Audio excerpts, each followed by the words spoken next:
This is exciting, isn't it? Here we go, guys, in 5, 4, 3. Here we go. It's time for Joan Esposito. Live, local, and progressive. Thank you for the good programming. I appreciate the content and really enjoyed every moment. It's a privilege to have you on your station and listen. It's good stuff. It's very educational. It's time for Joan Esposito on WCPT 820, Chicago's Progressive Talk. Howdy. Howdy, and thanks for being here this Thursday, February 27th. We're going to do our media segment from 4 to 5 today. So hopefully we're going to talk about things like the fact that Jeff Bezos has probably once and for all killed the Washington Post. You know, I'd already canceled my subscription to the New York Times. That's been over a year.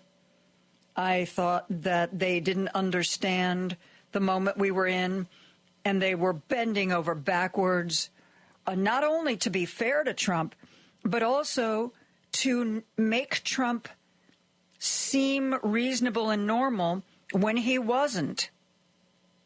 He would do an interview where he'd say all kinds of off-the-wall stuff, and he would have maybe one sentence that was normal, and then the New York Times would write about that one sentence like it was the entire content of the interview. I got tired of that. And then there was the Washington Post. And the changes Jeff Bezos started to make there, hiring a guy to lead the paper who came from the unethical tabloid tradition of the UK. Yeah, we're not going to worry about that. A lot of the people who were very news-oriented and came up through the ranks were quitting. And I hung in there because I told myself that the reporting was still good. I loved people like their advice columnist, Carolyn Hacks, their restaurant reviewer, Tom Sietsma. And I thought, especially once I heard that tech reporter Kara Swisher was trying to put together a group of investors to buy the Washington Post from Bezos, I thought to myself, just hang on. Just hang on till that happens. You know, it's not anything that provides Bezos with any wealth. And, if he could have somebody take it off his hands and not worry about running afoul of Donald Trump with what the reporters report, that he would do that in a heartbeat. That was my thinking. Now he's announced restrictions on what can and cannot be printed in the opinion pages. The best newspapers publish a range of opinions. And, if you read the opinion pages, which is pretty far down on my list of things to read each day, but if you read them, you sort of learn who sees the world the way you do. And those are really interesting people to follow because oftentimes they will bring you information you didn't otherwise have. And if you've learned over time that they are trustworthy, win-win. And yeah, there's always a few people, who will always disagree with you no matter what. But once in a while, it's even worthwhile to read them and find out, in your humble opinion, where they are going wrong. But just knowing how other people are thinking and talking, it's useful. So Bezos has now decided that while on the surface it sounds good, we're going to be all about personal liberty and free markets. And if you don't believe in those things, you can write your opinion pieces somewhere else. You know how when the anti-abortion folks put together a law that they try to get passed in Springfield, and it'll be like the, excuse me, It'll be like the We Love and Support Children bill. Excuse me. It'll be titled like the We Love and Support Children bill. And you think, oh, I love and support children. This is probably a bill I can get behind. And then you read what it's really about. And it is neither about love nor support when you get into the nitty-gritty. And that's the kind of bait and switch that Bezos is offering us now. Bezos is so terrified that the Washington Post is going to get Donald Trump mad. That is why he is making the changes he is making to the Washington Post. He makes all of his money off of Amazon. The Washington Post loses money generally. And he really wants the government to do more contracts with his Blue Origin space company, which is his passion. But the government under Donald Trump isn't going to do contracts with anybody who makes them mad or who isn't. Forget about it. No, that's too far. The government at this point in time isn't going to do a contract with any company that isn't wildly pro-Trump. So Bezos is twisting the Washington Post into a totally unrecognizable shape so that he can blow smoke. Beautiful rainbows and unicorns at Donald Trump. So I have this morning given up. Kara Swisher did a podcast with Charlie Sykes, the former conservative radio host in Wisconsin, current never-Trumper commentator. And he said, are you still interested in buying the Washington Post? And she said, no.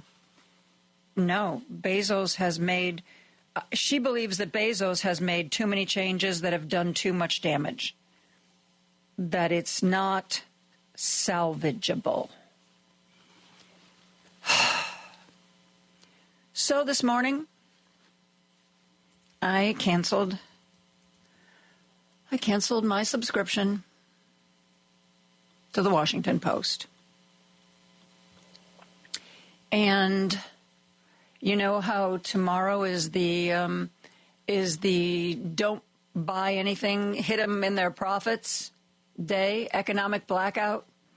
And I told you that it was my anniversary, Ray and my anniversary, and we were going to maybe go out to dinner. We have canceled that. There were other complications that entered into the decision. And if you do have to spend money tomorrow, a mom and pop organization is where to do it. We were not going to go to a restaurant that was part of a chain. But still, when other complications arose, I convinced Ray that we would just take a rain check. And it's, this is what we have to do. This is what I call armchair activism, You don't always have to go out and march and protest. That's great. Trust me, that's great, too. We love marches and, we love protests, especially protests that take us to the offices of the elected officials whose attention we are trying to get. And that's great. But it's not always practical. Indivisible Chicago had an event at noon at the Federal Plaza today. They want the Consumer Financial Protection Bureau to continue to exist. The place that advocates on the part of consumers, which are what we are. Yeah. That's something that Musk is trying to get rid of. We do what we can, even if you can't get down to the Federal Plaza at noon. Tomorrow, from the comfort of your own home, you can say, I'm not going to use my credit cards. I'm not going to use my debit cards. I'm not going to buy anything online. Tomorrow is not the day to get groceries.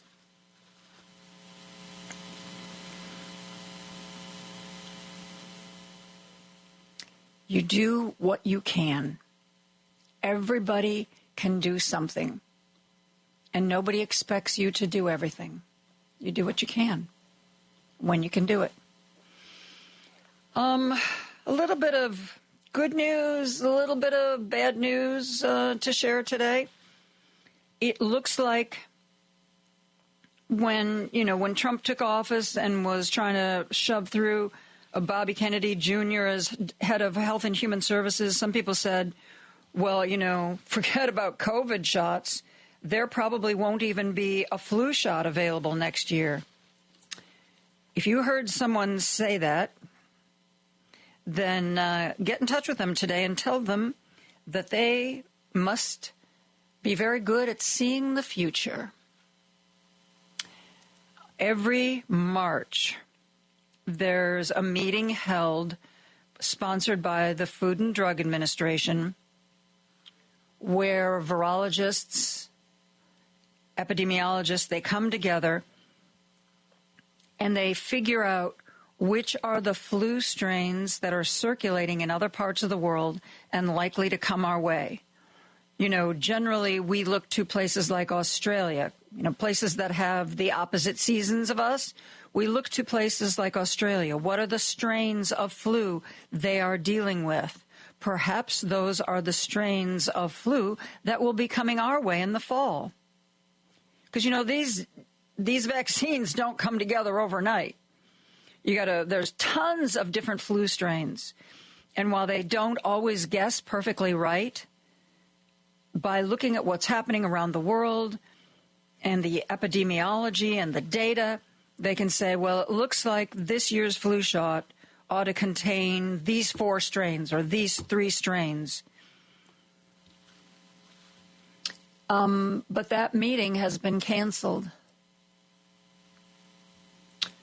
Now, remember, these vaccines don't come together overnight. The drug companies say that it takes about 6 months once they figure out what is going to go in the flu shot, 6 months to get it together, create them, and produce them en masse. And this is the meeting. This March meeting is where that process was set to begin. But an email was sent to the various committee members telling them that March meeting was canceled. So there you go. There may not be a new flu shot in the fall. And maybe you're somebody who says they don't care because you never get flu shots. I never used to get a flu shot until once in my 40s, I got the flu. And oh my God, I thought I was going to die. I was so sick. And ever since that experience, I have gotten my flu shot religiously. And if you're 65 or older, if you're young, those old folks like me and the young babies, we're the ones that flu kills. People die. Babies die. Old people die from the flu. But will there be a flu shot? Probably not. Probably not. Because why? Seriously. Why? Why would you do that? Elon Musk is now saying, by the way, I made a mistake. He actually said this to the cabinet. I'm not perfect. I'm going to make a mistake. And I didn't realize that part of the money that we allotted to USAID was used for Ebola. And there is currently an Ebola outbreak again in Africa. My bad. My bad. So we're going to restore that money. Okay. Works for me. I'd like to see all of the health money restored. Silly, silly me, right? Foolish girl. I do have some good news. Couple of things, actually. A guy by the name of Timothy Burke posted on social media that he archived all 6,793 videos from the Kennedy Center before they disappeared from the internet. He wanted people to know. And that's, frankly, as soon as Trump was elected, I was hearing people say, go log into your Social Security account, take screenshots or print out all the information about how much you get and every bit of information you can. People were saying, if you're a climate scientist, as soon as Trump was elected, before he was even sworn in, go to all the government websites, download all the data, because you can bet it's going to be scrubbed, because a lot of that Trump did in his first term. A lot of data that was publicly available was no longer available. So there have been a lot of people. But if you have not yet, while it still exists, before it is gutted and eviscerated, please log on to your Social Security account, okay? And download the information, what your monthly benefit is, every bit of information you can find. Download it to your desktop, print it out, put it in a folder, so that later when they, not if, but when they start messing with it, you'll have some proof of what used to be. One other bit of interesting news, actually a couple of things. First of all, Mike Quigley, our own Mike Quigley, who is on the Ukraine caucus in Congress, who represents a lot of Ukrainian Americans. There used to be 30,000, then it was 60,000. Now there's estimates that there are 100,000 Ukrainian Americans living here.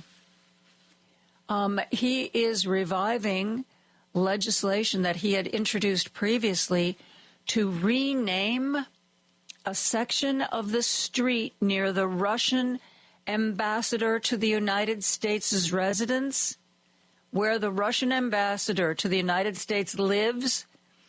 That street, he wants to rename part of it Alexei Navalny Way. Alexei Navalny, the opponent to Vladimir Putin, who was imprisoned and murdered. Yeah, I don't know that it's going to go anywhere because, as you know, we don't have the votes in Congress or in the Senate to do anything on our own.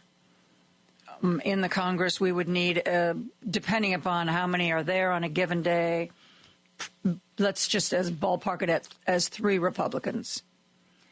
And while under normal circumstances, that sort of a measure would be a no-brainer for a lot of people,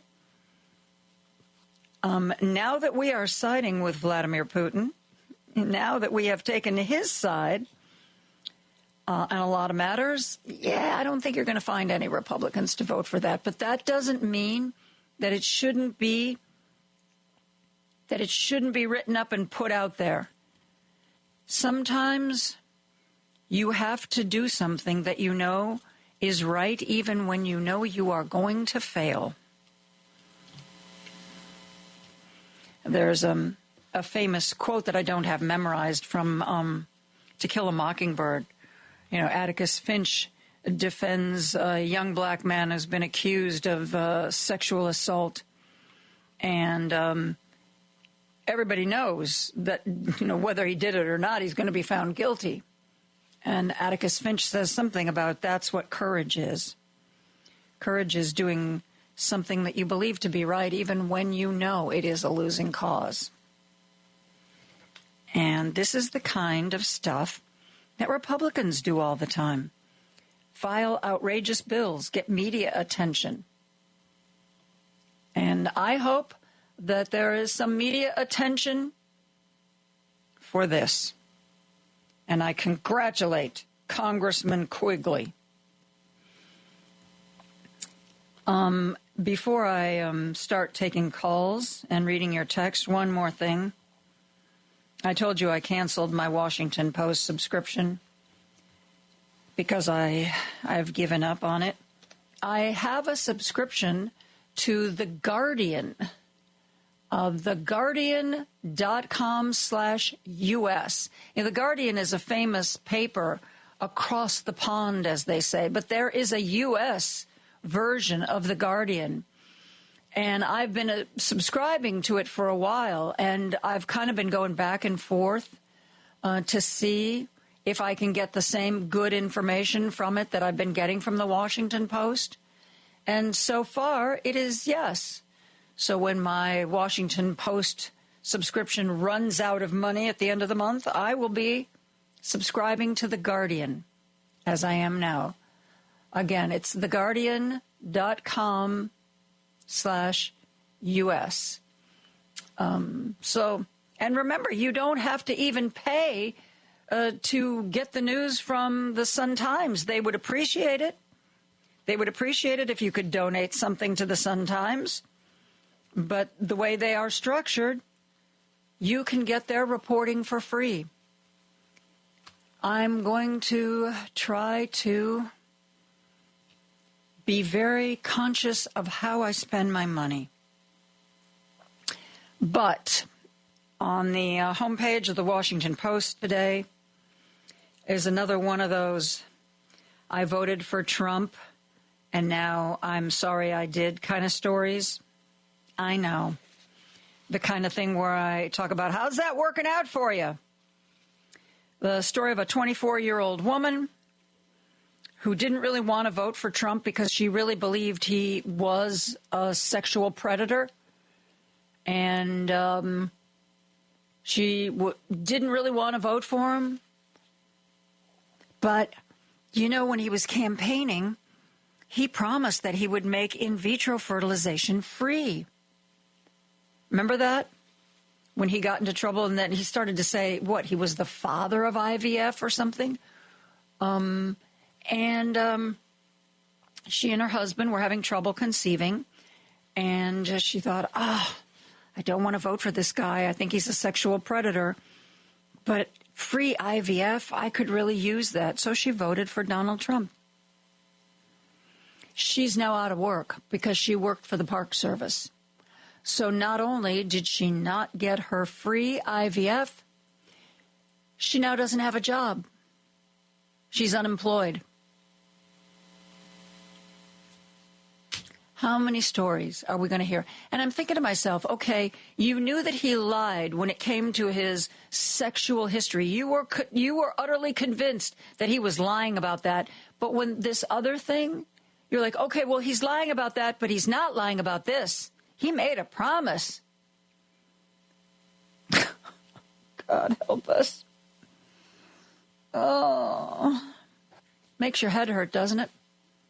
We're going to take a break and come back with calls right after this. Podcasts of Joan Esposito, live, local, and progressive, are available on Spotify, Apple Podcasts, TuneIn, iHeartRadio, YouTube, and Amazon. Just search for Joan Esposito.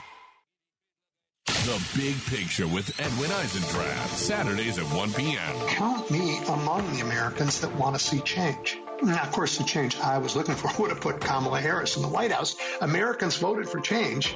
They just, Trump, I think they got the wrong kind. Still, I'm grateful for elections, even when we lose. You know, they tell us about ourselves, and we can't ignore that and shouldn't. The Big Picture with Edwin Eisendrath, Saturdays at 1 p.m. This is Chicago's Progressive Talk, 820 AM, WCPT Willow Springs, and online at WCPT820.com, where facts matter. Don't turn that dial. Joan Esposito, live, local, and progressive, returns right now. A fair balance where the facts come out. On WCPT 820. The first hour of our program, we take your calls. So let's get right to it. Let's go to Elk Grove Village. Brad is on the line. Hey, Brad, how are you? Great. It was great to talk to Lady B for a little bit. She is wonderful. Yeah. I think there's going to be a coming cataclysm in the red states when they find out, and certainly a lot of Republican areas, how many federal workers support other jobs. And I reference a quote by Clint Eastwood in the movie Magnum Force. He was speaking to Hal Holbrook, who was the commander of a renegade bunch of motorcycle policemen that were shooting people, murdering them. And he said to Hal Holbrook, he said, you know, I don't love the system we have, but it's what we have. And until you come up with something better, it's what we have to live with. Basically, that's what he said. The problem with Trump is he had no plan. He's never had a plan to replace what he's doing away with.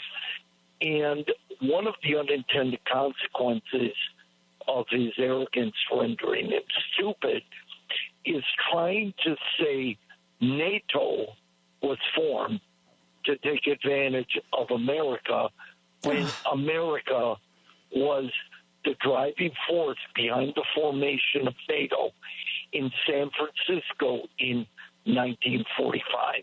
Mm-hmm. Post-World War II, they decided that they were stronger together than apart, and you're absolutely right. We were one of the... The other part is this. When Trump went to Pearl Harbor, he said, I've heard of this, but I don't know what it's about. That's how, I don't know how vapid, how absolutely empty his mind is. How much he doesn't have any critical thinking skills. And trying to get us out of NATO, Tom Hartman was talking about this today. He said, we're going to lose influence around the world. And the vacuum that's already being stepped into by China is the one we have created. Yeah, that's by killing USAID. We are giving other nations the opportunity to step in and forge relations with those countries and create allies of those countries, something that we were pretty good at. I had that one sound clip a few weeks ago of the guy it was a government official talking about how a 4-star Marine general came in and said, you know, I've got a bunch of troops out in the water on the ship outside of Lebanon, but I'm losing because Hezbollah is on the ground in Lebanon and they're building hospitals. And so the people are thinking, hey, you know, we got those people threatening us with their military might, and then we've got this group that's actually making our lives better. We're going to go with Hezbollah. And the Marine was smart enough to foresee that when armed conflict came, he said, I will lose Marines if you don't create soft power initiatives. So, right. In the other part, the final thing, and I'll leave it at this. I found in a secondhand store a Harris Walls 2024 T-shirt. I plan on putting on the back of that and probably wear it this summer. How are those deportations and tariffs going for you? Mm-hmm. Yeah. And I have a feeling, all of this buyer's remorse over Trump. We're going to see a lot of that. I think the town halls, if you think they've been vitriolic, they're going to get positively violent because people are the representatives that are going to be toned how many of them are going to still stand with Trump when their constituents are treating them like Adam Kinzinger got treated? Yep. It's a question of who do they feel it puts their job most at risk. Elon Musk, has made it plain. I mean, he was spending, by all accounts, he was spending money in Iowa to promote Pete Hegseth so that Iowans would put pressure on Joni Ernst, and she caved. So they're very worried about Trump's wrath and Elon's money. But if they think that their constituents have turned against them, they've got to decide. They're going to have some tough decisions coming up. And it couldn't happen to a nicer group of folks. Anyway, Brad, thank you for the call. I appreciate the conversation. Let's go to Ken, who's calling in from Rogers Park. Hello, Ken. Miss Joan, this is Vladimir Putin. Don't worry about vaccine. We will send it to America, and we will call it the Putin poke. Oh, God. Joan, they'll never, because they'll lose money. The talk is cheap. They'll lose money, the companies that make the vaccines. And who gives money to Trump? The companies that make the vaccines. So that will never happen. Yeah. I saw a report today. They may not have the meeting, but they can talk to each other in private. Yeah. There were. I don't know where I read this, but there are reports that Moderna has been working to try to develop a vaccine against bird flu because it seems it's gone from birds to cattle. A few people have gotten it. At least one person has died. And if it makes that big jump, we're looking at another pandemic. And apparently that's one of the things, that money to develop a bird flu vaccine, that's one of the things that Health and Human Services now thinks is cuttable. We don't need that. I'm sorry. Bird flu, who cares? Unless we go to private companies who make up the vaccines. You never know. Costco may come up with a vaccine. Well, Mark Cuban started that internet medical company where he cut out all the middlemen, and he's got a website where you can buy drugs from, but unfortunately it's a very limited number of offerings. But if it's, we're going to have to come up with some workarounds here because for the foreseeable future, the federal government is not going to be something we can count on. Right.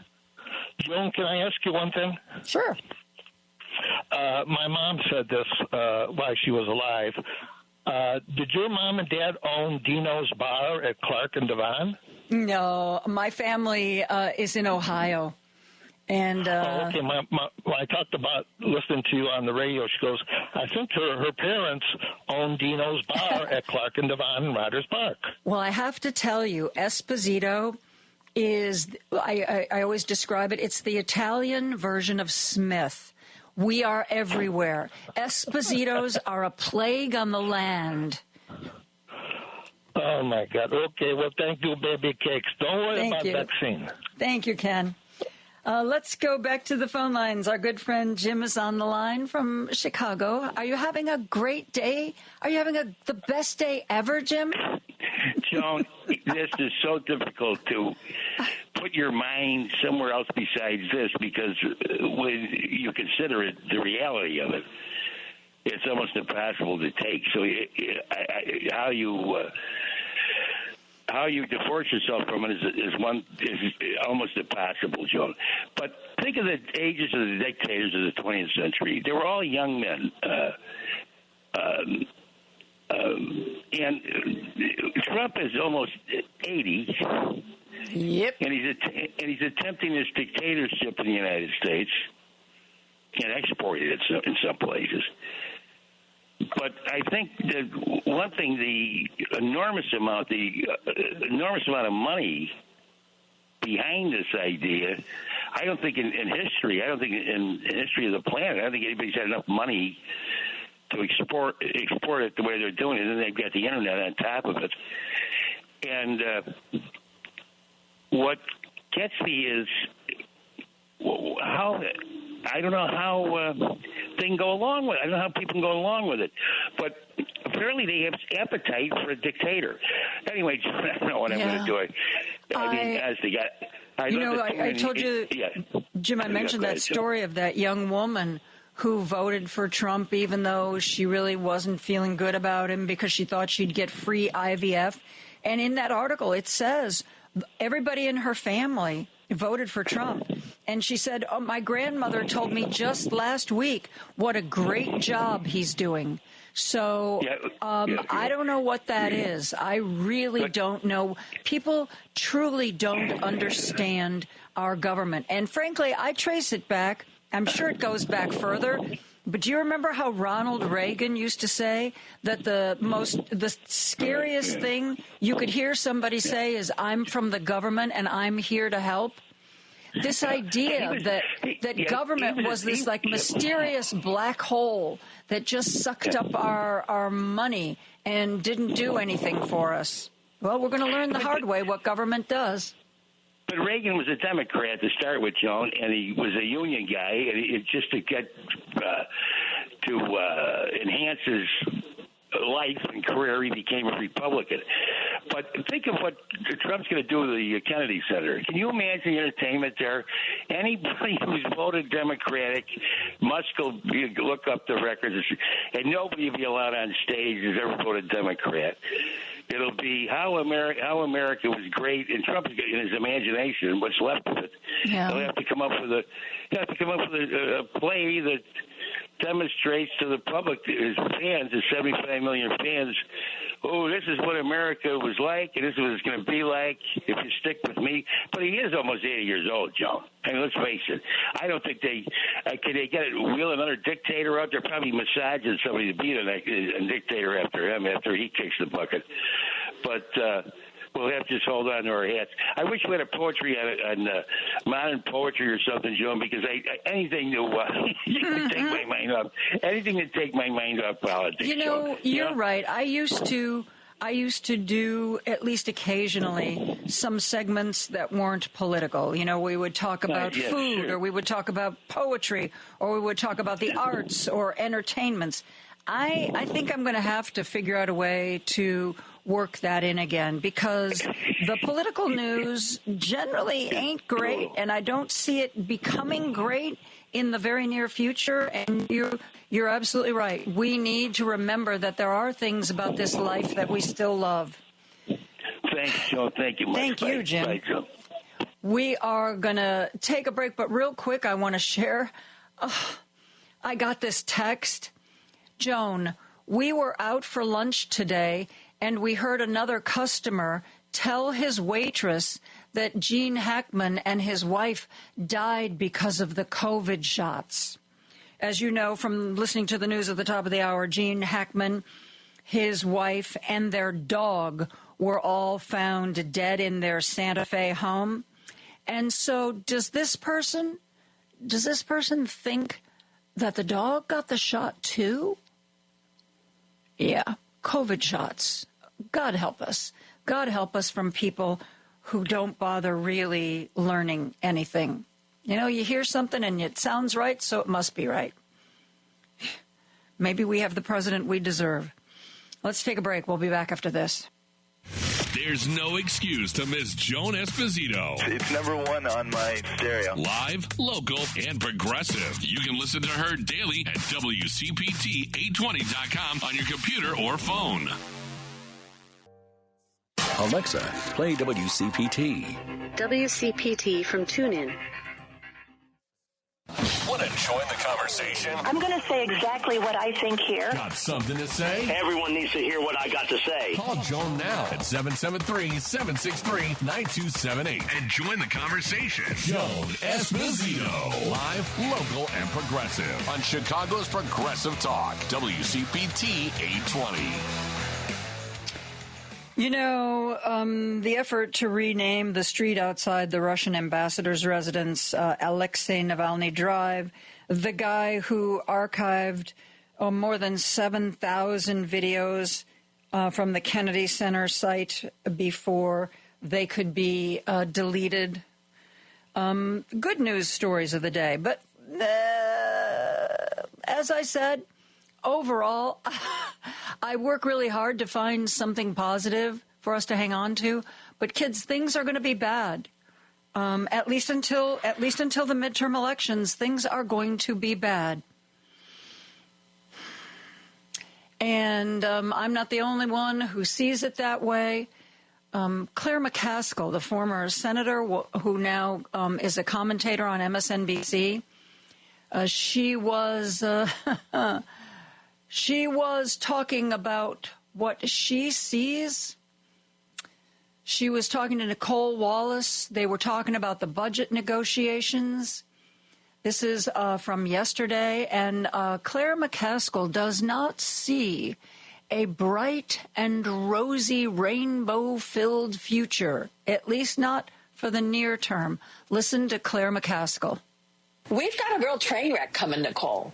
I mean, they're not going to pass a tax cut on tips or overtime or Social Security. They're going to take care of the big guys. They're going to take care of the millionaires and billionaires.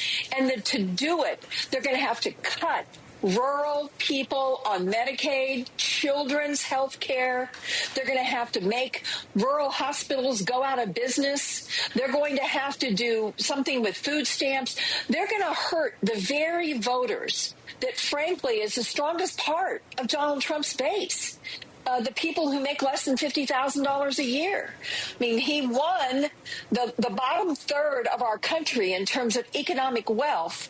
That's the first Republican that's won poor people in this country since 1960. And they're going to do something that's really going to hurt them. You pile on the fact they can't get anybody to answer the phone at IRS. They can't get through to Social Security. They're afraid to get on an airplane. Their child gets measles. I would say 6 months to a year from now, the midterms are going to be a pretty good time for the Democrats. Let's hope so. Because I think that the people who sat home are going to realize that was a mistake. And a lot of the people who voted for Donald Trump are going to realize that was a mistake. I'm not talking about the diehard MAGA cultists, though, frankly, like that 24-year-old woman in the Washington Post who regretted voting for Trump but said that her grandmother thinks that Trump's doing a great job. How much you want to bet that grandmother, if she isn't getting Social Security, she's close to it? And a lot of seniors, that's the only retirement income they have. If you're not lucky enough to have worked in an area where you got a pension, unless you were like sticking money away from the time you were in your 20s and you have gazillions in an IRA or a Roth IRA or some other retirement account, that's going to be it. And I wonder how Grandma's going to feel when Elon Musk says, you know what? Medicare, wow, it's really expensive. Maybe people shouldn't be eligible for Medicare till they're 70. What do you think? If indeed at all, maybe we'll just do away with it. Anyway, before I get myself worked up, let's go back to the phone lines. Ron is on the line from Chicago. Hello, Ron. Yes, Joan, yes. The bird flu is a problem, but Trump has the solution. He is going to give all the chickens a vaccination. Oh, that's a good idea. That's a good idea. If only there were a vaccination. But the people who are trying to develop one, it looks like they're going to get all that funding pulled. So let's just pray that bird flu stays in the birds.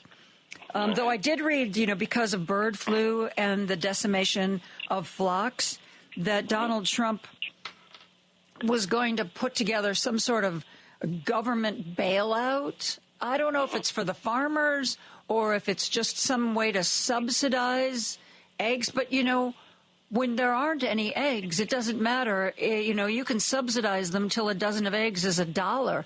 But if there's, I went to Trader Joe's last week and they had a full dairy section of eggs, but there was a sign up that said, because of bird flu and the difficulty of getting eggs, we request that every patron buy only one carton, just one carton of eggs.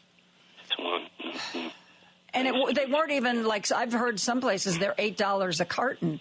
They were very reasonably priced, but the sign was there. Please only take one carton.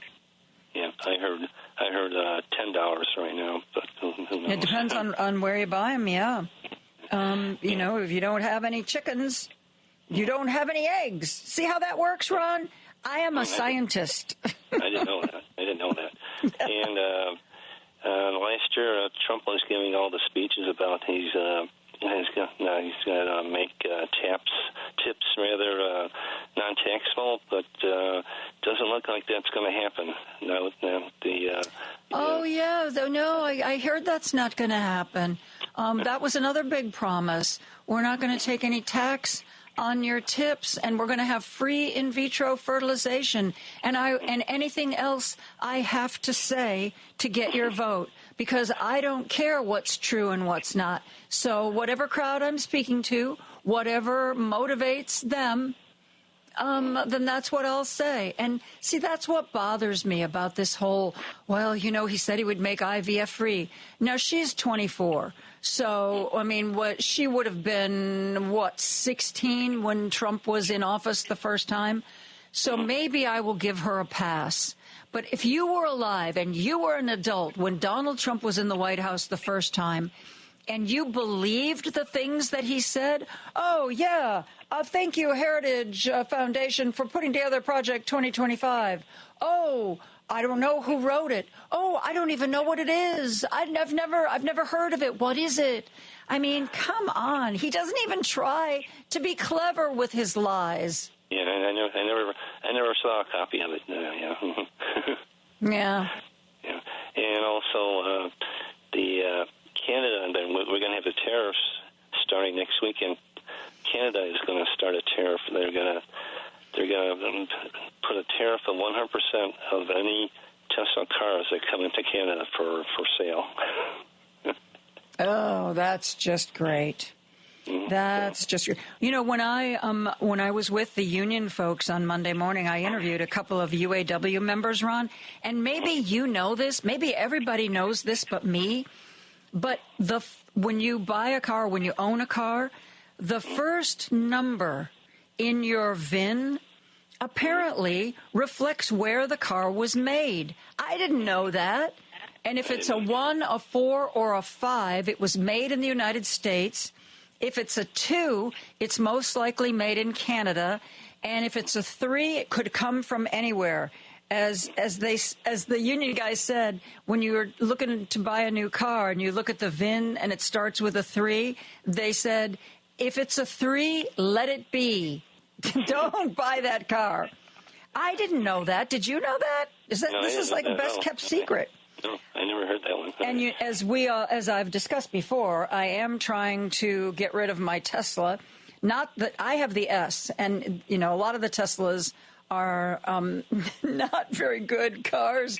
The S is generally pretty comfortable and pretty well built, but I bought it before all this happened, and now I feel so bad whenever I drive it. And so that's why I've been putting this VIN thing into effect. However, I've discovered that some of the cars I'm looking at, the VIN starts with a 7, and nobody told me about 7. I don't know what 7 is. So I'm very confused, but I'm trying very hard to do the right thing. And I'm sorry, Ron, that was a very long-winded response to what you had to say. That's all right. Okay. Thank you. Thank you. I want to share some of the texts that have come in real quick.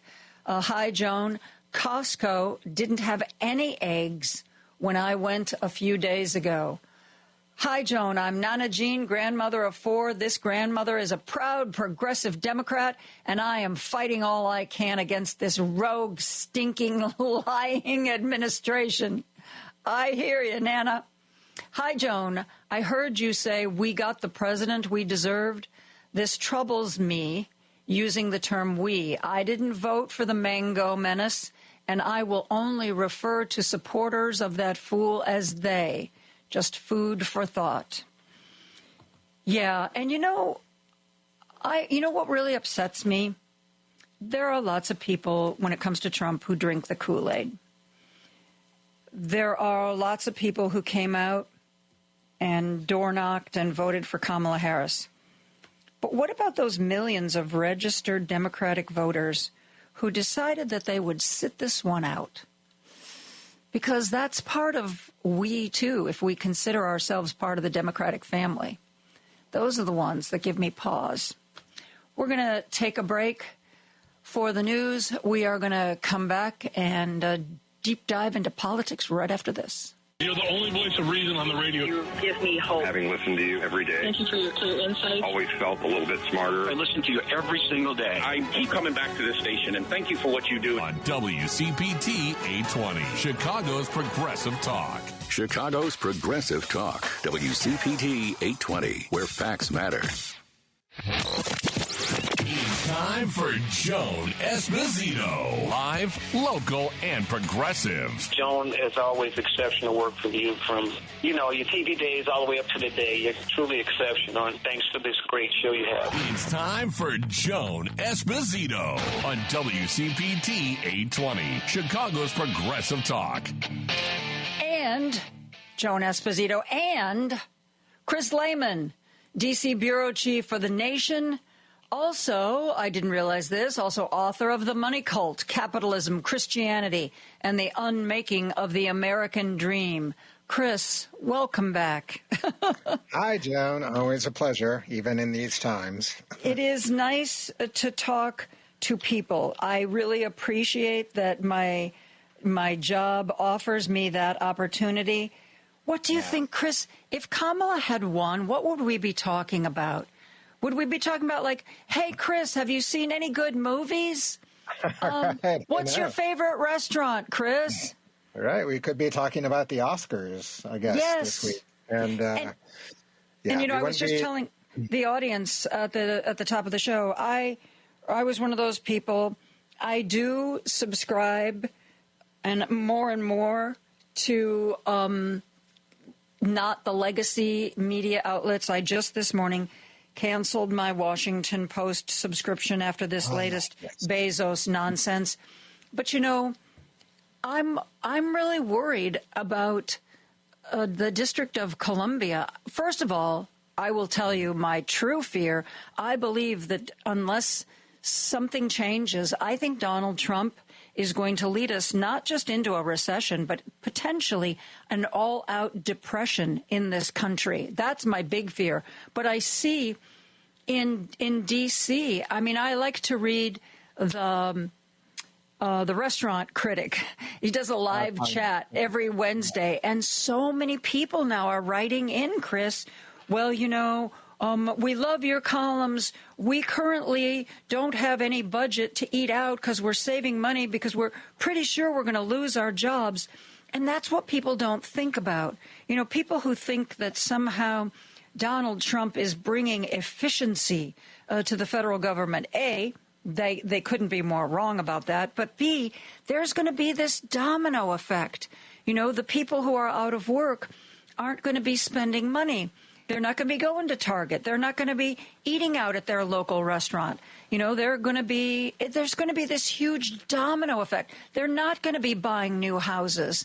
I just see this.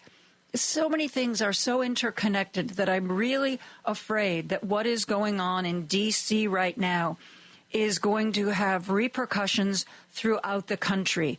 What do you think?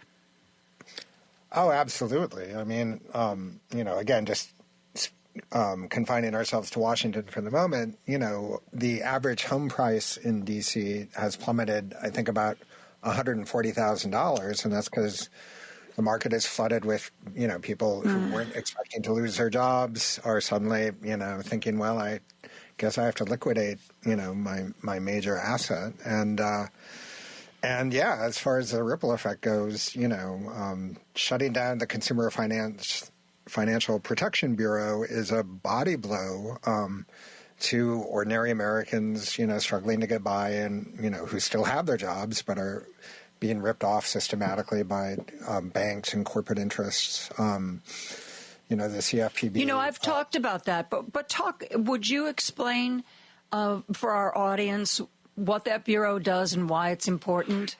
Absolutely. It was founded in the wake as part of the Dodd-Frank reforms passed in the wake of the 2008 financial meltdown, where, belatedly Congress realized, there's a huge problem here. We have a sector, a financial sector of the economy that nearly tipped the world economy into a global depression. And, have they been, financializing mortgages on this completely irresponsible scale without any underlying asset in many cases. So they, put together this bureau. It was originally Elizabeth Warren's brainchild to combat, sort of the shakedown of ordinary consumers by financial interests. So, under the Biden administration, CFPB did a lot to eliminate medical debt as a factor in personal bankruptcy, which is a huge issue.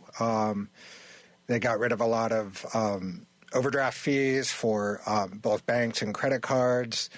They, returned roughly $20 billion in, money built from consumers back to consumers. The irony is that is allegedly what Doge, the make-believe agency that make-believe genius Elon Musk is running, is ostensibly going to return money to taxpayers at the end of its run of destruction, but it has not realized anything close to what CFPB does, and it is I think most analyses of what Doge has done so far in terms of the overall impact on the budget is negligible, but as you say, in terms of its impact on the broader economy, it's really potentially quite disastrous. So yeah, it's, and the thing that's, terrifying at the moment is Doge is just getting started. The major cuts have yet to come. So I think your concerns about a, wide ramifying economic turndown are very legitimate, and I think is, the market's already indicating a lot of caution around, And I subscribe to the Wall Street Journal that reported recently that Warren Buffett, who is considered by many just to have like ESP when it comes to investing, he has, I believe, the largest cash position, either that he's ever had or that he's the largest cash position he's had in over a decade. In other words, that means Warren Buffett is selling his stocks and not using that money to buy new stocks. That's what that means.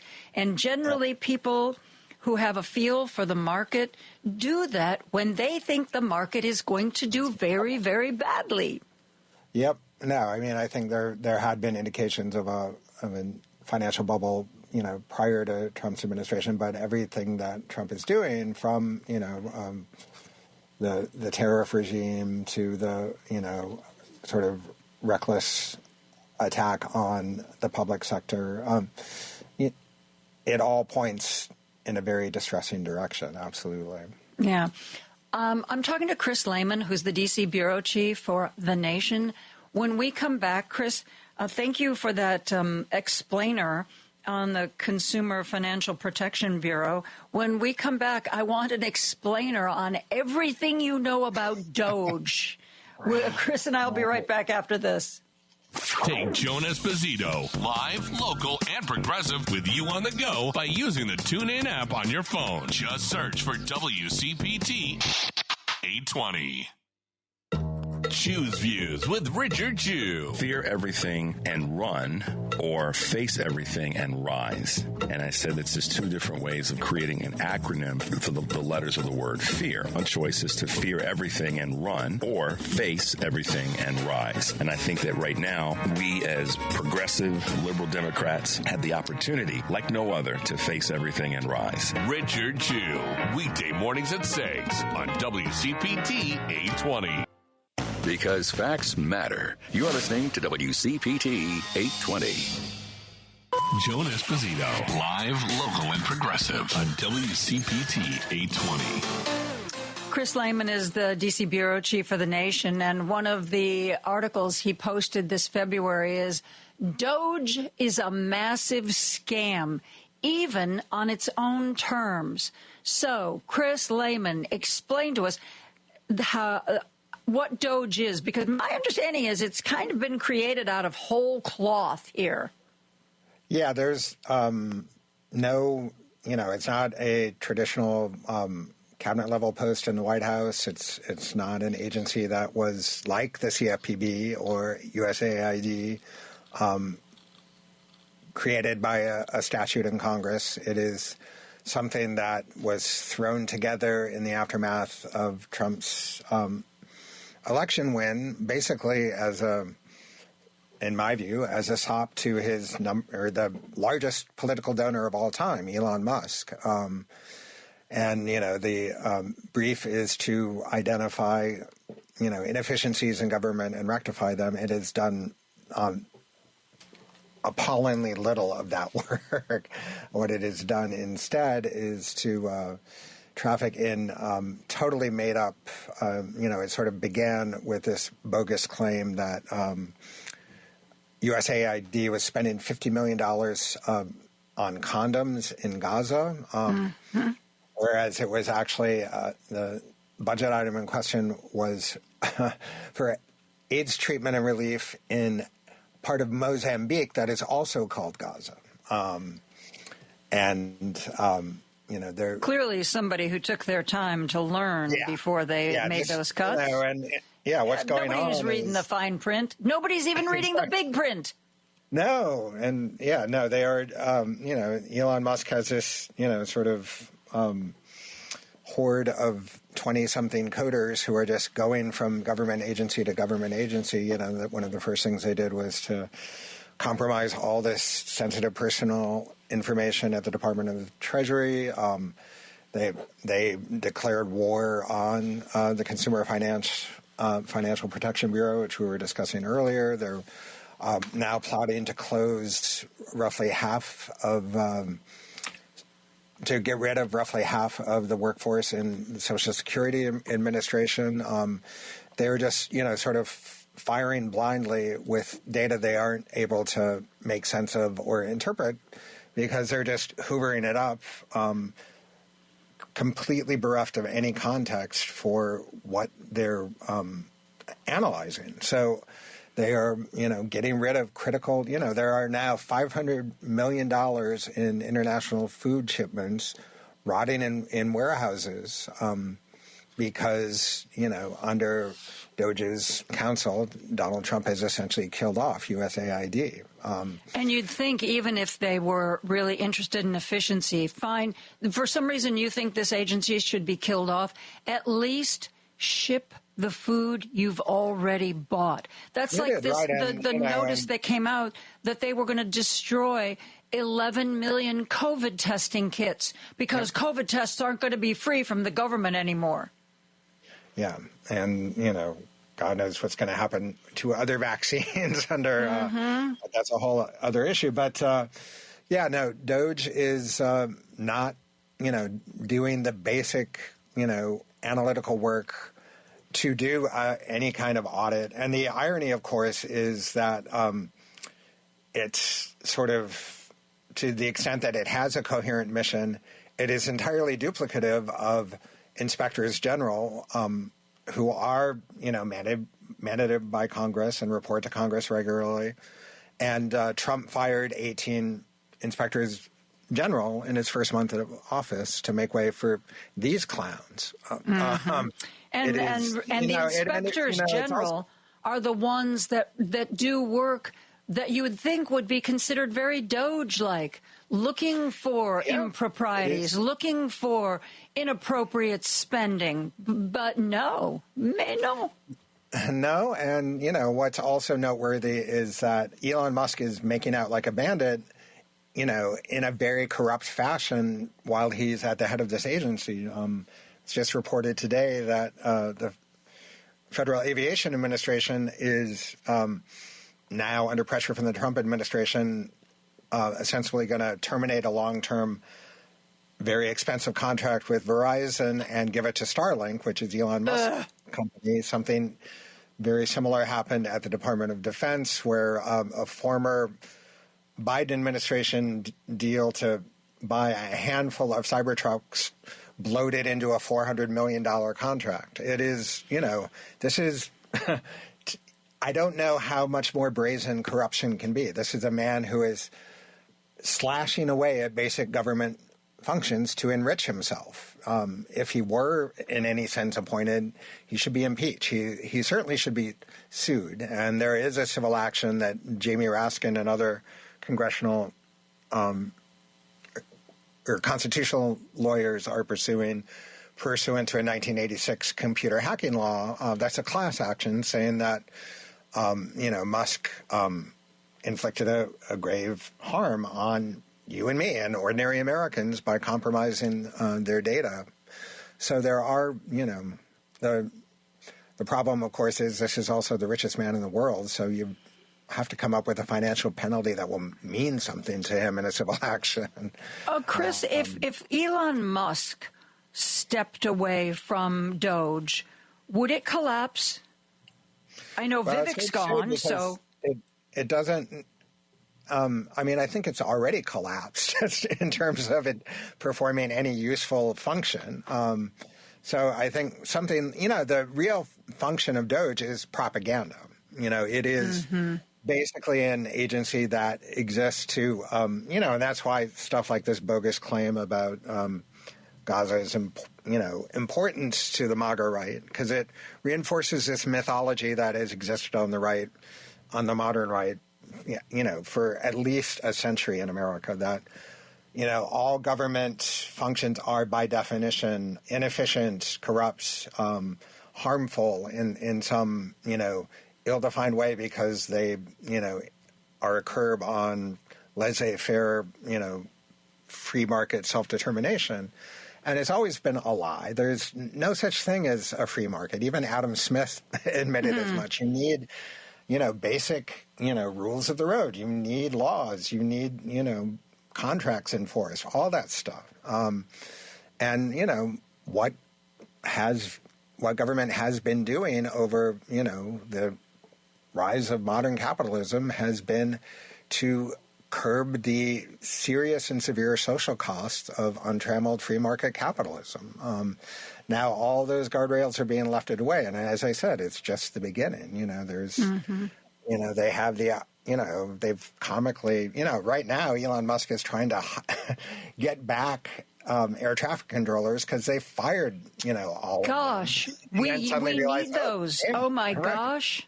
Just like those people that, knew how the whole nuclear thing worked. Yep, and oh my gosh, the money for the Ebola research. Yeah, maybe we need that. It's just the wrecking crew. They're just swinging a giant wrecking ball at all of these agencies, and they don't understand what they do. It's very clear they don't understand, the real value and what's being wiped out with all of these employees. It's a tragedy for them personally and in economic terms, as we've been discussing, but it's also wiping out generations of institutional knowledge, in the government. These are people, contrary to the myth that, as Elon Musk calls government workers parasites, these are people, by and large, who have decided not to get, rich in the public sector and do public service because they believe in it. And, they are the people who, it's, God knows, government is not always a model of efficiency or, I will grant that as much as anyone. But these functions are things like the Food and Drug Administration, which, ensures that our food is safe to eat and that drugs are safe to take. It is stuff like OSHA, which preserves, safety on the job for workers. It is, absolutely essential stuff. We're seeing this right now, of course. The House passed Donald Trump's preferred one big bill to get the budget or the government funded. One beautiful bill. I'm sorry, get it right, Chris. One beautiful bill.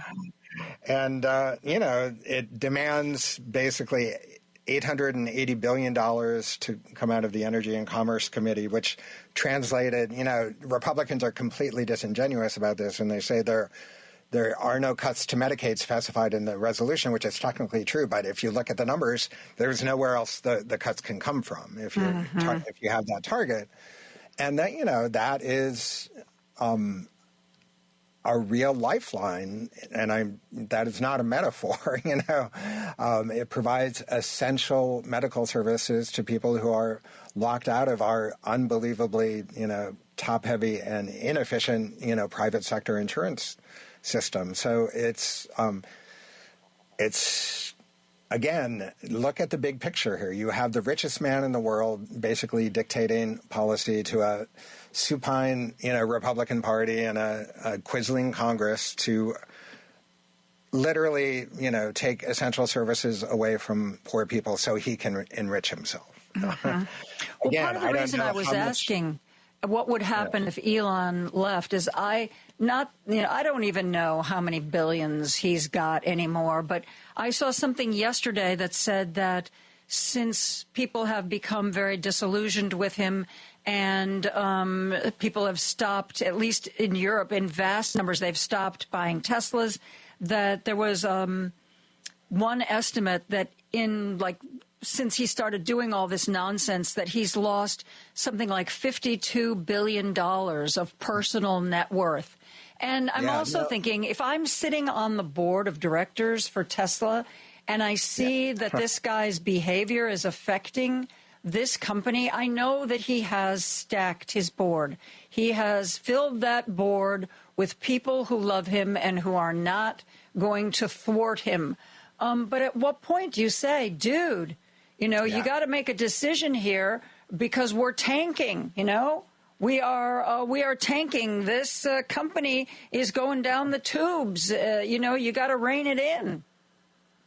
No, and I do think, there are avenues, you're right that Tesla stock has been in a nosedive. And I think, one way to head back against this, flagrant corruption and abuse is to target Elon Musk's assets. He is, like Donald Trump, he is a princeling of debt. He acquired Twitter largely using sovereign wealth funds from foreign countries. And, he is quite overextended. And, his net worth on paper is, of course, vast, but, it is also vulnerable. So, yeah. And, what's deranging about this moment, as I was saying earlier, is, this is not a real cabinet agency. It has no authority from Congress. And, Congress is failing to do its most fundamental job. The Constitution erected the system of government under the assumption that each branch of government would jealously protect its own interests. And, right now, the executive branch is running wild. It is, completely steamrolling. It is, and the legislative branch is saying, oh, yeah, that's great. No problem. Yep. We're just going to take a little nap here. You do what you want, and when we wake up, we'll talk about it. Chris, we need to take a break. I'm talking to Chris Lehman, who is the D.C. bureau chief of The Nation. He and I are going to continue this conversation right after this. If you've missed any of today's show, you can listen on Spotify, Apple Podcasts, TuneIn, iHeartRadio, YouTube, Amazon, or HeartlandSignal.com. Just search for Joan Esposito. Live, local, and progressive. This is Chicago's Progressive Talk, 820 AM, WCPT Willow Springs, and online at WCPT820.com, where facts matter. Now back to Joan Esposito, live, local, and progressive on WCPT 820. Joining me is Chris Lehman, who is the D.C. bureau chief and columnist for The Nation magazine. And one of Chris's most recent articles posted was, we shouldn't be afraid to call the United States what it really is, an oligarchy. I know that Robert Reich, who was in the Clinton administration, has been beating this drum loud and long. First of all, for the audience who may not understand some of the terms we bandy about, what is an oligarchy? Well, it's, basically rule by the inordinately powerful. And, it's something, it's not, I think the word tends to conjure in the general imagination an idea of like a behind-the-scenes conspiracy, but oligarchy actually operates completely out in the open, and we're seeing that right now in everything we've been talking about with Donald Trump and Elon Musk. These are people who believe it is essentially their birthright to control the conditions under which all of us live, and to make these critical decisions about who gets what kind of reward and what kind of punishment.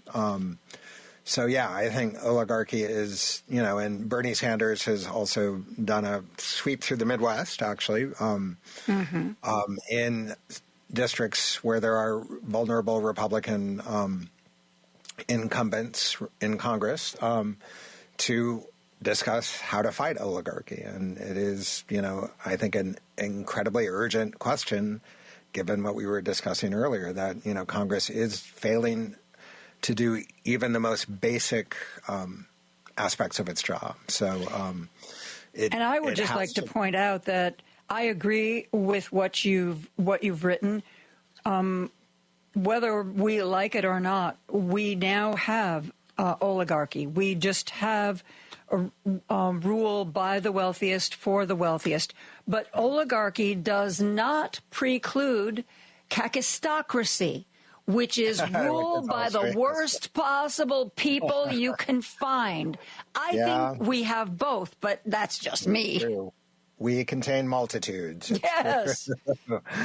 And it's also, I wrote the piece you mentioned out of a bit of impatience because there were, sort of hand-wringers in and around Washington where I am saying, oh, first of all, it's not an oligarchy. There's a dynamism and, there isn't excuse me? A certain threshold. This is like The Economist, which always spews out this garbage in my view. And then you had another class of pundits who were saying, well, it's a term that doesn't relate to ordinary people and how they live. And I'm like, hell no, This actually describes the experience of ordinary people, at least since the 2008 meltdown we were discussing earlier, where impersonal forces have the power to render you bankrupt and enrich themselves with fake financial instruments. And, for people who say that this is somehow too obscure a term, I always remind them, like, the term deep state was also, as it happens, a term pioneered by leftist academics in America and then was taken over by the vast propaganda machine of the right. What's important is the power of the messaging, which they got. They got what they wanted in that case, right? And I think if Democrats and liberals start talking about things as they really are, I mean, that's, I think, was one of the weaknesses of the Harris campaign is there was a lot of talk about, wealth inequality. Barack Obama talked a lot about wealth inequality, but there is, a significant donor class within the Democratic Party that resists economic populism. And, I think oligarchy is a way to, to put the fear into those people, because they're part of it too. And, you're not going to fight back, sort of top-down corporate corruption with what, the new head of the DNC calls good billionaires, Our billionaires are better than their billionaires. As I think Bernie Sanders first said, every billionaire is a policy failure. And we're seeing in Elon Musk the extreme, test case of that. Bernie Sanders has what some people call authenticity. You always believe that whatever he's telling you, he is really passionate about and believes to his very core. He seems very real, and he describes reality in a real way. He's been doing that for a really long time. When he was trying to win the nomination from Hillary Clinton, he had a lot of young people who flocked to his campaign, and I think they liked somebody, telling it like it is. And yet, even though that was very effective, I don't see a lot of other Democrats adopting that same kind of, this is what it is, and this is what it should be, and we shouldn't pretend that they're the same. I don't. Why is that? We always talk about the fact that, Democrats really suck when it comes to messaging. It's not like there haven't been a few that have shown them the way. What's going on? You're absolutely right. Well, what's going on in many ways is, I always draw a contrast to what happened in the Democratic Party in 2008 when Obama was the insurgent candidate who commanded a big youth vote and a lot of energy around his candidacy. And the party figured out a way to embrace that movement and in some ways to compromise it because he didn't perform on economic issues in particular the way I would have liked. But that's still a dramatic contrast with the Sanders movement in 2016 when the party, and I'm speaking, at the basic institutional level of the DNC, was determined to suppress everything about this youth movement and to tamp down enthusiasm for an establishment candidate. And, that's the playbook that ran in 2016, and the Democrats lost what should have been a very winnable election to massively corrupt. But that's not the only example. At the risk I was just getting started. At the risk of offending some of my neighbors to the north, I think that Mandela Barnes was the wrong candidate to run against Ron Johnson. Ron Johnson was so widely disliked. It was like the Trump-Clinton race, and it should have been so winnable. And I think that I interviewed all the candidates who had thrown their hat in the ring, and there were a number I thought were better than Mandela Barnes. As a matter of fact, he was pitched to me to do an interview with the same week. I don't know if you remember this. You probably do because you're a nerd like me. The same week that Jen Rubin in the Washington Post wrote that he was too far left, he was too progressive for a purple state like Wisconsin, Charlie Sykes separately wrote basically the same thing.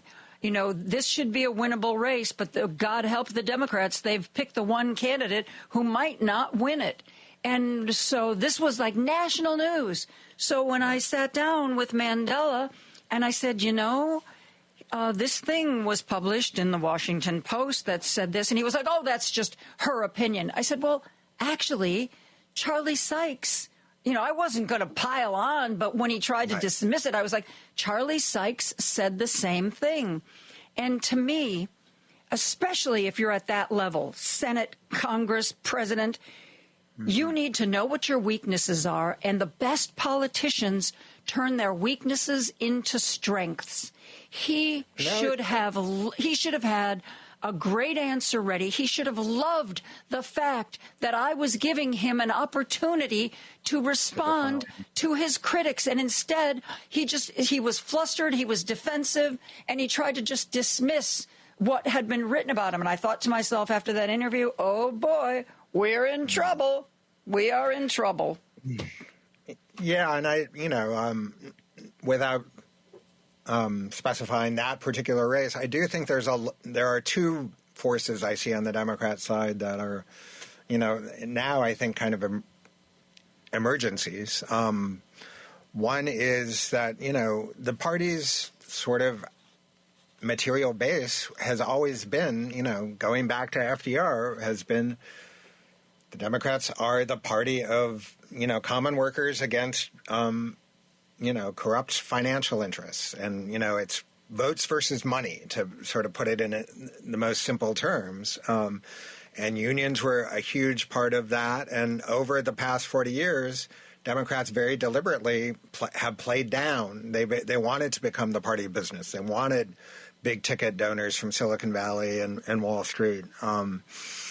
It's a classic sort of be careful what you wish for scenario, because those donors have turned right, because they act in their own interests ultimately. And they recognize, as Elon Musk and countless others have, that they're going to make out like bandits in a deregulatory, anti-government regime like the one we have now. The other big problem for Democrats, I've always argued, is, in their contemporary guise, they just don't like politics. They like to think that they're above politics. They like to think they can assert that the nation is already united behind their platform without doing the actual work of getting people on the same page, getting, grassroots organizations on the ground behind them. And, I've been especially frustrated to see the Democrats' lackluster response to this current emergency, where, just yesterday, James Carville, who I have no idea why he is still listened to. I don't either. But he had an op-ed in the New York Times saying the savviest thing Democrats could do is to play dead, to just sort of let the Republicans, while they have control of all three branches, go, crazy and make a mistake, and Democrats can then step in as the defenders of the sane status quo. And, it completely misreads the mood of the country, I think, to sort of think that, we'll just be the party that stands around like parents waiting for their kids to screw up and put them in, a timeout. Like, and see, the reason that was so unnecessary, the Republicans have a majority in Congress. They have a majority in the Senate. They're going to roll over anyway. We don't have to play possum. The horrible things are going to happen. And wouldn't it be great if people see us screaming and beating the drum to try to fight all this injustice? Hey, who am I going to vote for? Which coming up next? The people who screwed me or the people who tried to fight for me? It was so unnecessary what he said. He makes me mad. No, and yeah, you and me both. But I do think he does represent what the leadership class of the Democratic Party actually thinks. We've seen it with both Hakeem Jeffries and Chuck Schumer, who have basically said, well, we're not in the majority. There isn't much we can do. And, I'm just mystified, talking again about all the upheaval here in Washington. Like, I don't know why, say, Tim Kaine, the, Democratic senator from Virginia, isn't going to, hospitals with NIH funding where cancer patients are losing their treatment and standing on a soapbox and getting media coverage and saying that, Elon Musk wants you to believe that he's, making government more efficient. He is putting people's lives at risk. That doesn't seem to me like complicated messaging. But no, it doesn't, does it? Yeah, and the Democrats just are allergic to it for some reason. Chris, we need to take another break. I'm talking to Chris Lehman, who is the D.C. bureau chief for The Nation. We are going to continue to solve the problems of the United States of America when we come right back after this. There's no excuse to miss Joan Esposito. It's number one on my stereo. Live, local, and progressive. You can listen to her daily at WCPT820.com on your computer or phone. Hey, Google, play WCPT. Streaming Chicago's progressive talk from TuneIn. Joan Esposito, live, local, and progressive on WCPT 820. Joining me is Chris Lehman, who's the D.C. bureau chief for The Nation. We are talking about the situation in the Democratic Party. And speaking of that, Ken Martin is now the DNC chair. He has apparently got a pretty good track record of turning races for the Democrats in Minnesota. Sometimes I'm worried, though, that, You know, the DNC chair used to be mainly, and probably still is mainly, about fundraising. Hey, we need money. Can you give us money? But we seem to now be asking the DNC chair to save us. Oh, come up with the strategy. Figure out the winning platforms. Tell us, Obi-Wan, what do we do? It sort of seems, and I know Ken Martin is doing a good job. I made a speech in McHenry County to the Democratic women last Saturday.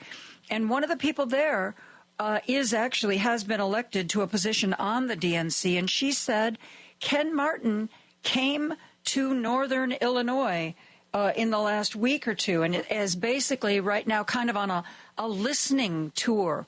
What do you think? What does it take to get Democrats elected here where you live? And I thought, it's not I haven't certainly read anything about it. It seems like a smart approach. But are we just setting this guy up with too big of an ask, setting him up to fail?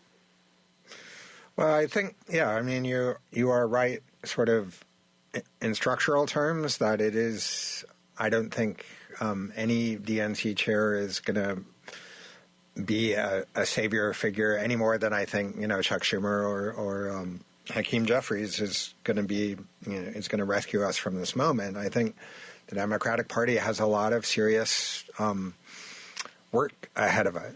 And I mentioned earlier, they not only have lost their historic working class base to the Republicans, which is something in my lifetime I never could have imagined happening. Yeah. I mean, the Republican Party remains the party of the rich. It just is. I know. And here's the thing. I don't understand, Chris. Okay, somebody once told me that it didn't matter what position the New York Times took because that was the informed speaking to the informed. How do you get people to completely buy your lies and completely vote against their own best interest? It seems to me it doesn't take a lot of work to look behind the curtain in these things. I don't get it. Yeah, no, and I think that is one of the things to sort of, if the Democrats are going to, recover from this debacle, they have to really ask themselves what kind of party they are, because it's not just the work, in the last election cycle, the party, Trump got historic levels of support from Black and Hispanic voters. There is, something about the Democratic Party message is not reaching the people it needs to reach. And, there are lots of explanations. It is true that we have a tremendously stupid and top-heavy distorted media sphere in which the right has its own, sort of delivery system via Fox News and podcasts and all the rest of it. But at the end of the day, politics is rough. You have to figure out your way over these obstacles, and you have to have a compelling message that says this is what the Democratic Party is for. Right now, it's sort of, it is following the James Carville playbook, which is to sit on its hands and let, the opposition, screw up at some point. Even if I were to grant, the premise of that argument, I still don't know what the Democratic counterpunch is. They don't say. Mm-hmm. Unless it's just like, we want Congress back so we can, mitigate some of the damage. You need a compelling vision that speaks to ordinary people where they are. And that's why, they are the party of the status quo. That is what they're saying, is like, we'll bring back norms. We'll bring back, sort of bipartisan comity, which was, in my view, a huge mistake of the Harris campaign, was to trot out Lynn Cheney at all these events. And Do you really? Because I don't necessarily agree with that. I thought it showed, people are, whether or not it is possible, most of the surveys I've seen said if you had to choose between, resistance or bipartisanship, and a lot of people say, well, I would love things to be done in a bipartisan manner. And I thought Liz Cheney and Adam Kinzinger brought that to the table. I'm not just going to be one-sided about this. I'm going to work with people.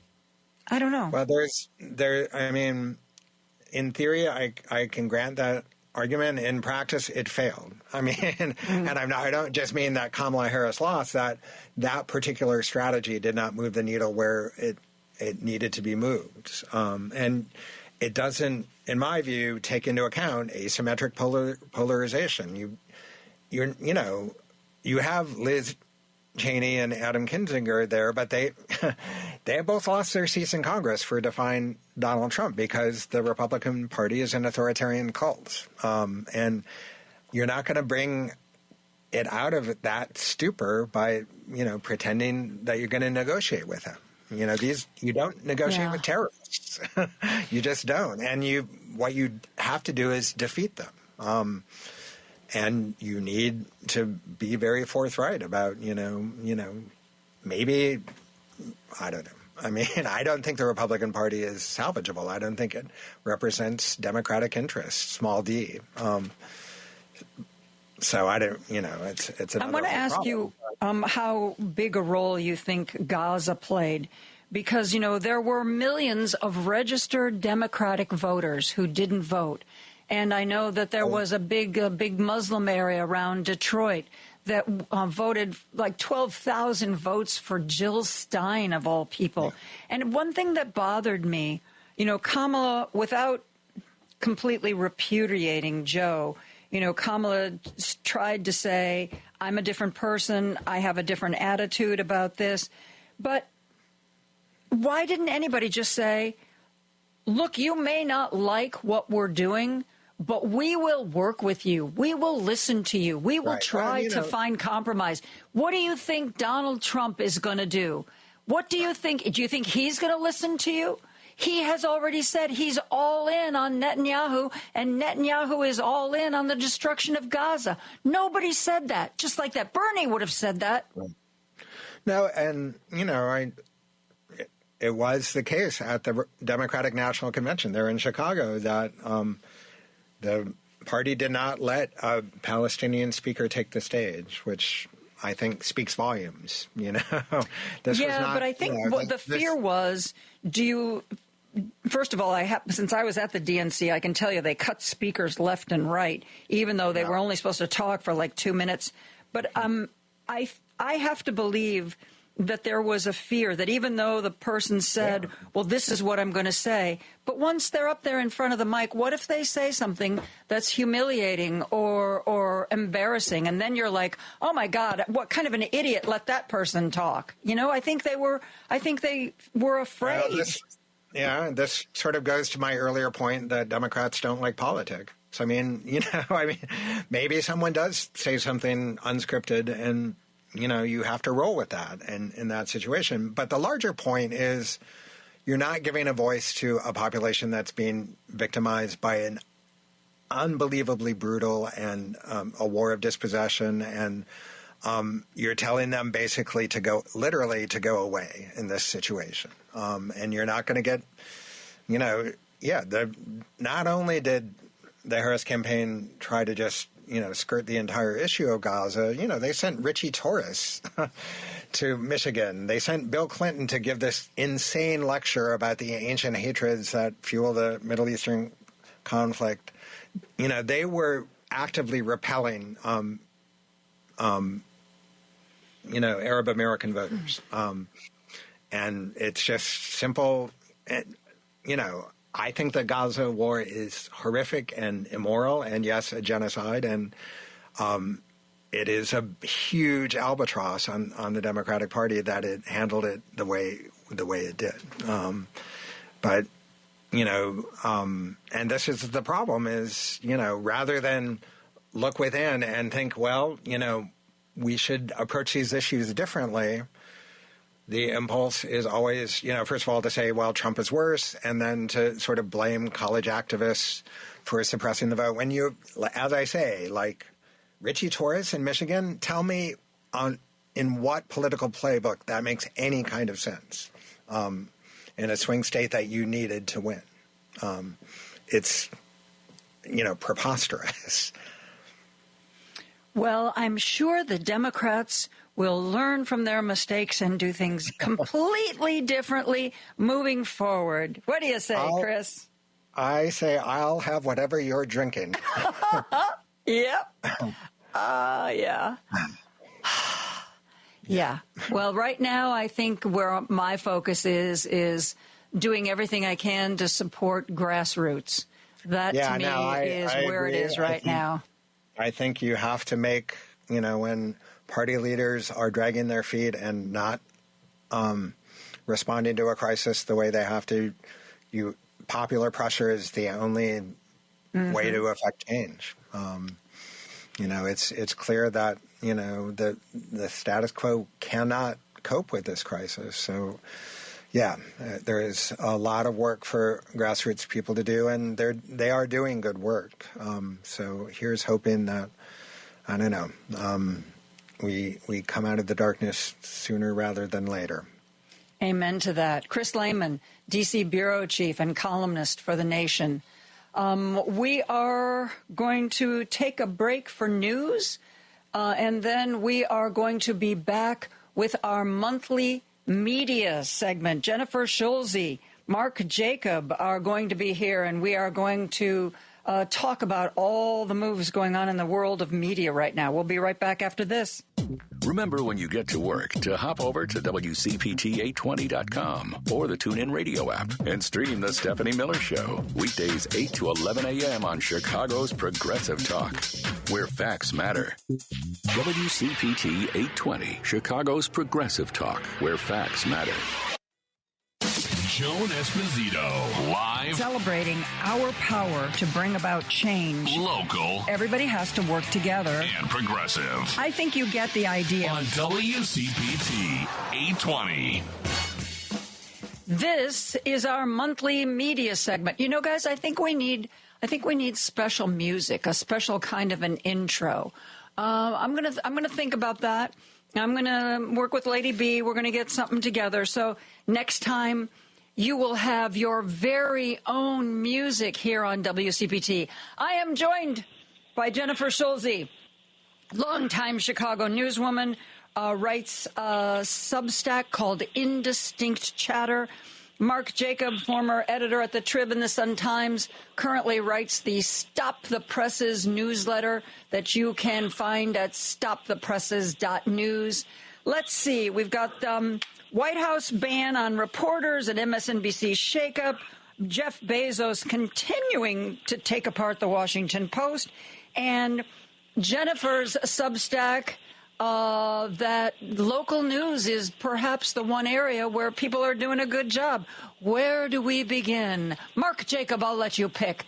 It's like Jeopardy. We're going to flip the thing over or Wheel of Fortune. We're going to spin that wheel. Where do we start? I've lost it. I've completely lost it. Ignore me. Just speak among yourselves. There's so much to talk about. Mm-hmm. Let's just say, can we talk about Bezos first? Oh, hell yes. I've been talking about it all day because just this morning I finally gave up. I canceled my WAPO subscription. I canceled it. Yeah, I'm right near that point. And, and it's the tough thing is that they still have some good reporters, and they're still doing news that I feel like I need. But good gosh, I mean, he's going the way of just doing whatever he thinks he needs to do to suck up to Trump, so that Trump leaves his other businesses alone. And this is and this is why these oligarch news owners are killing us, because they don't care about journalism. They care about their other businesses. Yes, exactly. And they can't have the left hand doing something that's going to get the right hand into trouble. Right. Jennifer, I thought that you were kind of doing I know that the Washington Post is continuing to disappoint on so many levels. First, I want you to start off by weighing in on that, and then I want you to talk about why you think local news is doing a good job. First of all, Washington Post. Now, I don't think you have a subscription, do you? No, I canceled mine. Yeah, there you go. And as you know, Winston's saying hello, everybody. Hey, Winston, I love your dog. Did Winston cancel his subscription? Winston canceled his subscription, yes. And for the last year, whenever I see an article that I absolutely must read, I ask Joan to send it to me. So here's what I think about the Washington Post. They have done some of the most substantial, meaningful coverage in the last 6 weeks. Has it only been 6? Maybe it's just 5 since Trump took office. And particularly, I'm thinking with regard to the health, stuff that's happening in the health agencies and whatnot. And so I'm not a fan of saying don't subscribe to the Washington Post. I prefer, if people want to take action, taking it where it would really have an impact on Mr. Bezos, because let's be honest, he doesn't give a phooey about the Post as a business entity. It's more of a trophy sort of thing for him. Mm-hmm. But where he does, his bread and butter is Amazon. So if you're mad, cancel Amazon Prime. Don't shop at Whole Foods. Don't shop at Amazon anyway, honestly. All the packaging, and I'm sick of those big vans clogging up the street. Oh, my God. Well, what I've told people is because sometimes if you need something that's hard to find, people go to Amazon. I use Amazon for the last 6 months, 8 months. I've only used Amazon as a search engine. Oh, there's a specific kind of doohickey I need to solve a problem. So I put the information in on Amazon, and a bunch of products come up, and I look to see who makes them, and then I close out Amazon, and I go use a browser to go directly to that company's website. And if I decide to buy the thing, I buy it direct with no Amazon input. Yes, I know that we are here to talk about journalism, but I'm going to put my shopper hat on, and it's a big hat, and say shop local when you can. Mm-hmm. There are other places that ship things to your front door that are not owned by Jeff Bezos. Come on, people. I know people are mad at Target. Okay, what about Walmart? I mean, you can. Walmart's worse. There are options. Mm-hmm. Okay, Walmart's not worse than Amazon. But no, just as bad. Go to the local drugstore. I don't know. But I do think I am worried about if we lose the journalism of the Washington Post. I know there are other ways that stuff is bubbling up, like Jennifer Rubin has her Substack thing and all of that, but I think it would really be detrimental for that newspaper to go away. And what I'd like to see instead is for Mr. Bezos, and we've talked about this before, I don't think he's going to sell it while Donald Trump still is popular with a certain part of the community. But he should sell it to somebody and let them make it a real new journalism outlet again. Yep. Well, I think he should sell it to his ex-wife. Laureen Jobs Powell owns The Atlantic, and she has been supervising a lot of really great hires voices who are now part of The Atlantic magazine. I think rich women are much more likely to save us than rich men. Sorry, Mark, I interrupted you. No, I agree with that. I do think, though, that we're in this bad state now where Bezos, by holding on to the Washington Post and ruining it, gets more credit from Trump than if he sold it. Trump I think you're right. Probably he'd get mad at him if he sold it. Now that's why he's not going to, because he's doing whatever he can to appease Trump. Selling the Washington Post would be a problem for him. But he will probably maybe in 2 years. Let's see what happens if we make it to the midterms. But he's not going to sell it now. But I do think an interesting idea would be the billionaire wives of some of these yahoos getting together, like Melissa French and Jeff Bezos' ex-wife. Mackenzie. Mackenzie Scott. Yes. If they would, they're both very interested in philanthropy. Journalism needs them. Yes, it does. Maybe they will. But you know what? I'm also tired of expecting rich people to save us. Let's bring back that 70% tax rate and just simply have fewer billionaires. What is it? Somebody just that I was talking to said Bernie Sanders, one of the things that he's famous for saying is that every billionaire is a failure. It's a failure of our system. Well, this is why the progressives and Democrats need to really concentrate on the tax the rich message and yes. and the go after the price gougers message and the exploit people through health care message. I mean, there's a lot going on here, and my feeling about the last election was that I think that the Democrat their message was more of the same. We're not going back. But it wasn't. We're going forward. It wasn't enough. It wasn't a proactive message as much as a kind of let's keep what we have because we have dangerous people attacking us. And it was a change election, and so if you're not going to be campaigning for change, you're going to lose the election. And I just feel like it's so obvious that rich people are exploiting the hell out of us that I don't understand why you couldn't sell that message. And it's not a bad message. Let them keep their 7 yachts. Just tax them enough to where they don't buy an 8th one. I mean, come on. Come on. I mean, if you look at the disparity in income, average income versus the really rich, it's never been greater. I mean, it's totally insane. And so you have Elon Musk spending $277 million in order to buy the rights to fire federal workers by the thousands. I mean, that's insane. That is a rich guy buying the government that used to be a democracy and doing whatever the hell he wants with it.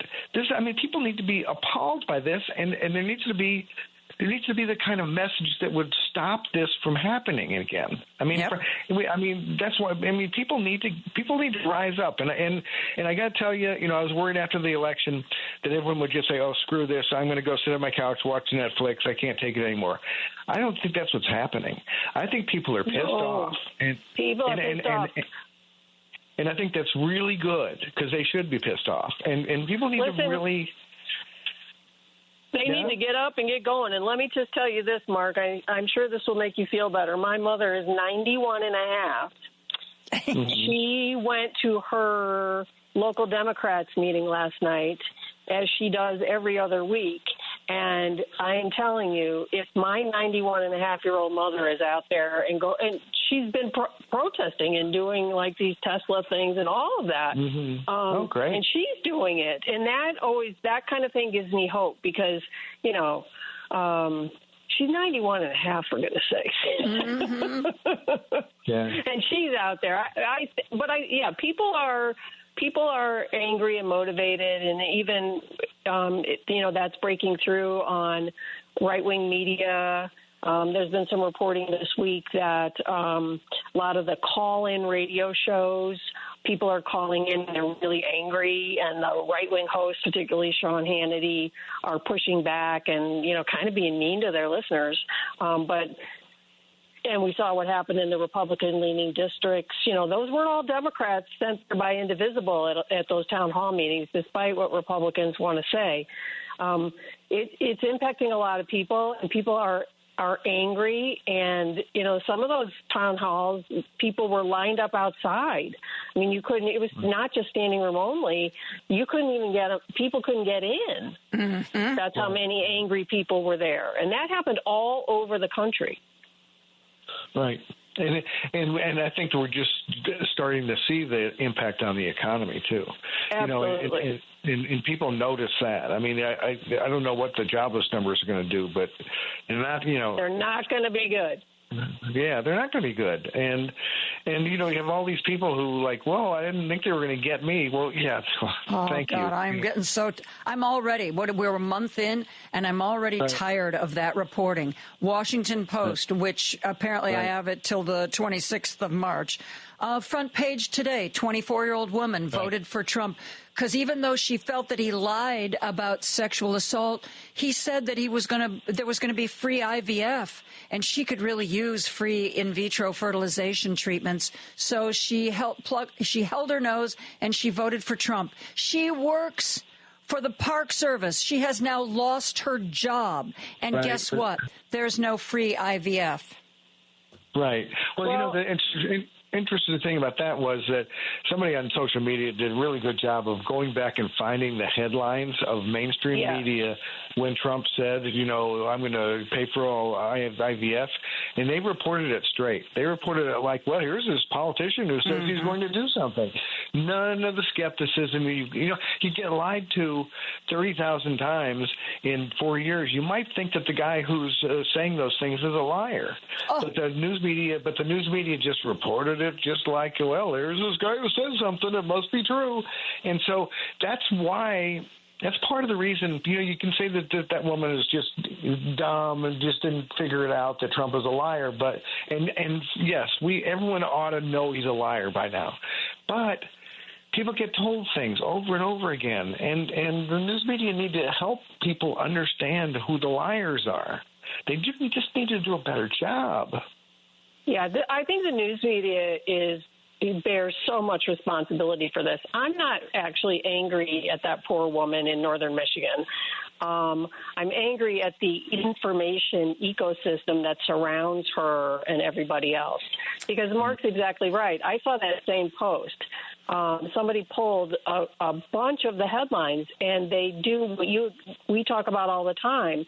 They don't put the facts or the context in the headline, and if that's just flying by you on your phone, you might only grab free IVF. Trump said, but see, free IVF. Here's why I don't give her a pass. She already, in her own mind, acknowledged the fact that he was already lying about some really serious stuff. He was already lying about his sexual assaulting of women. She believed that. She believed that to be true. And so this wasn't just, I thought I could count on him.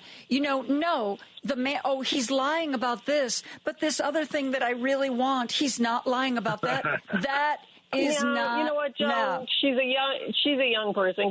Cut her some slack. Single issue voter. That's what she wanted most in her life. I'm not going to be angry at her. I'm going to be angry at the media who, the sentence begins, Elon Musk says or Trump says, and they write it what they said without putting any qualifiers in there. It's the media's fault for doing that. They did the same thing when Trump shifted his position on abortion, and we found leading up to the election and right afterwards, all these people, particularly young women, who said, but wait, I read that he was pro-choice now. And I think that tracks right back to this laziness / fear that the media has to, just to say what's actually happening. Like they did it yesterday. Elon Musk says they mistakenly canceled Ebola funding, but it's back. No, it's not. Mm-hmm. And the news coverage that did that, like just put out, with stenography, just saying what he said without bothering to fact check or adding any qualifiers to it whatsoever. It's the same thing. It happens all the time. Trump says, blah, blah, blah, blah, blah. And wouldn't you think that you would ultimately just basic human learning, wouldn't you assume that they're lying to you all the time because they've lied to you for so long? They've lied to you so many times over so many years. I think you decide whether or not someone is believable and whether or not they are trustworthy. And I think that I mean, okay, maybe if she was 16 when Trump got elected the first time, so okay, I will cut her some slack. But anybody who was an adult of reasonable reasoning age when Donald Trump was president the first time I don't want to see stories like, oh my gosh, I'm so surprised. I didn't think he would hurt me, because those are the people that I don't know what to do with them. I really don't. I don't feel sorry for them. I don't feel like even getting angry at them is going to be very useful. I don't know what to do with them. Well, here's what I think you should do with them. I think we should we as a society, not us personally necessarily, we need to find ways to make sure these people have better information. Like, I read a story today by the Kaiser Foundation News part of their organization where they do health news, and it's all about Trump voters who can't believe prescription prices are going up. They can't believe that all these things about healthcare are happening that he never supported, and how did they not know he didn't support it? But now they're angry. So we can say, oh, you're an idiot, or we can try to figure out how to get them better information and maybe, get them off the Trump train. Can we do both? Can we try to get them better information while secretly thinking they're an idiot? I don't know. They are idiots. I mean, they do deserve the blame. They are responsible adults. They voted for terrible things, and we're the victims of them. I mean, they voted for those terrible things. I think it's even worse. They voted for those terrible things because those terrible things were going to happen to other people. Right, exactly. I think that's true. I also think that just a lot of people don't know a lot about what's going on. Totally true. Yeah. Well, I think the vast majority of American people don't realize we're in a political crisis right now. I bet they don't. That's just politics. No, I don't think they do. I don't know how to wrap their head around that, or even what that means. So that's going to take months, if we have them, of repetitive coverage that does some deep penetration into some communication silos that are not accustomed to facts. Right. Not accustomed to facts. Where do we find those silos, Jennifer? I would like to visit one of those silos. The silos that are not accustomed to facts? Well, let's see. Okay, Fox, Newsmax, Joe Rogan, those silos. Okay. Those are the silos. And apparently, 40% of people 25 and under get their news from TikTok. So that's its own little silo. Well, it means people need to be on TikTok who are telling the truth. That's another problem. I was just reading an article on Dame magazine, which is a really good publication if your audience is not familiar with it. Dame. Yeah, D-A-M-E. Like Dames at Sea. Dame. Like there's nothing like a Dame. Carl Bodie wrote a piece about the state of media right now, and it says that there's these figures about how many young people are getting their information, and I say information intentionally because it's not news, on TikTok, and that more than half of the influencers that are providing this information are white men. And so there's a definite skew there already happening. A, it's not news. B, it's delivered by people we presume, maybe not, are mostly, Trumpers, because that was what the data showed, coming into the election. But it's an interesting world that we live in, where Facebook and TikTok have probably a greater audience than the evening news. Mm-hmm. Yeah. Are either of you guys on TikTok? No, I'm not. I've been thinking about it. I've looked at it. I have an account. But my fear is that, aside from the fact that my fear is that I will look and sound quite ridiculous is that I think if you're going to, I think Jennifer's absolutely right. Those kinds of new platforms are crucial, but I also don't think you can just drop in and drop out. I think you have to be a regular poster to have any kind of impact. And I just don't know. That's true with any platform. Yeah. You have to be regular. Yeah. And, you know, and are we too old for TikTok, guys? Oh, gosh, no. You know, Joy Reid, who I'm sure we're going to talk about before the hour's up, she's very active on TikTok, and she's around our age. She's not too old. We're not too old. That works for me. I also follow Jessica Craven. She's the one who does that newsletter, Chop Wood, Carry Water.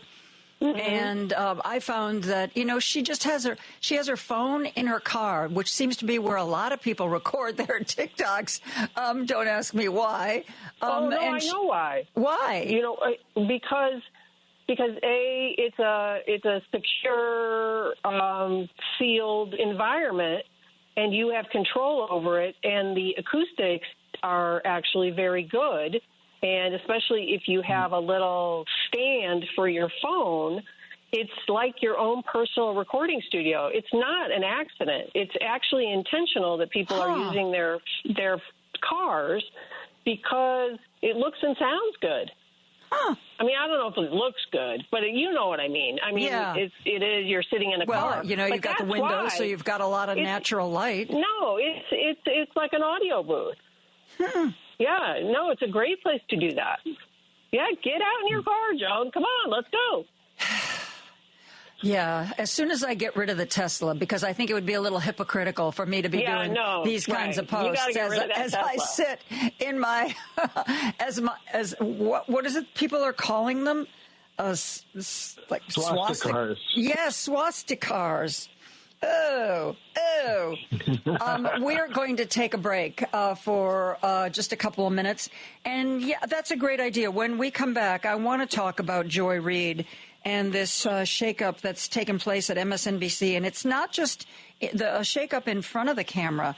My understanding from at least what Rachel Maddow said was that pretty much all of the producers for the shows have been told that their jobs are not going to continue, but they can apply for new jobs, which is really interesting. Mm-hmm. We are going to be back with more after this. This is Chicago's Progressive Talk, 820 AM, WCPT Willow Springs, and online at WCPT820.com, where facts matter.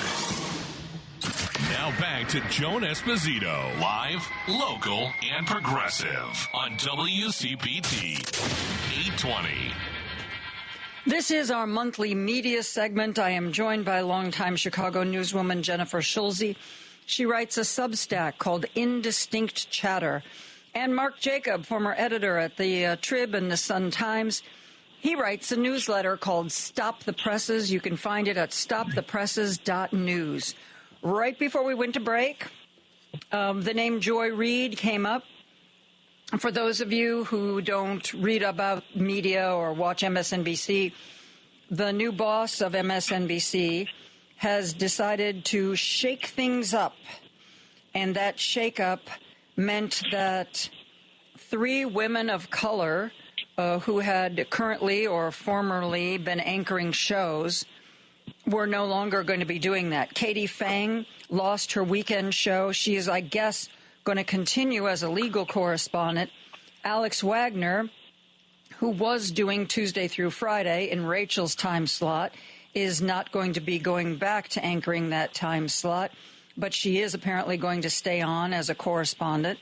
And Joy Reid is just gone altogether. In addition to that, apparently all the behind-the-scenes people have been told that their jobs, what I guess, are going to be technically eliminated, but there will be new jobs that they can apply for.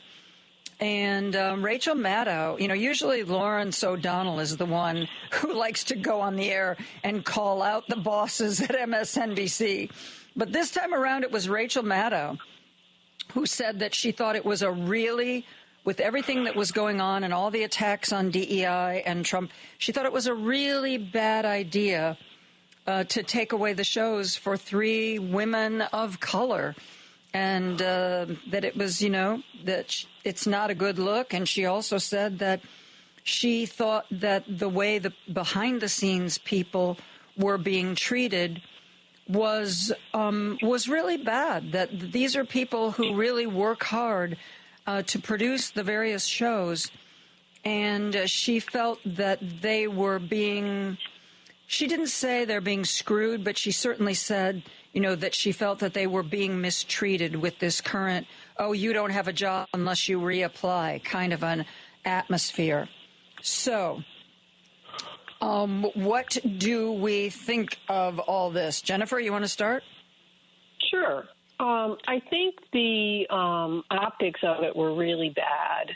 I think that when you run a big media company or a small media company, a medium media company, you need to be a little bit worried, concerned, and smart about how you roll out changes.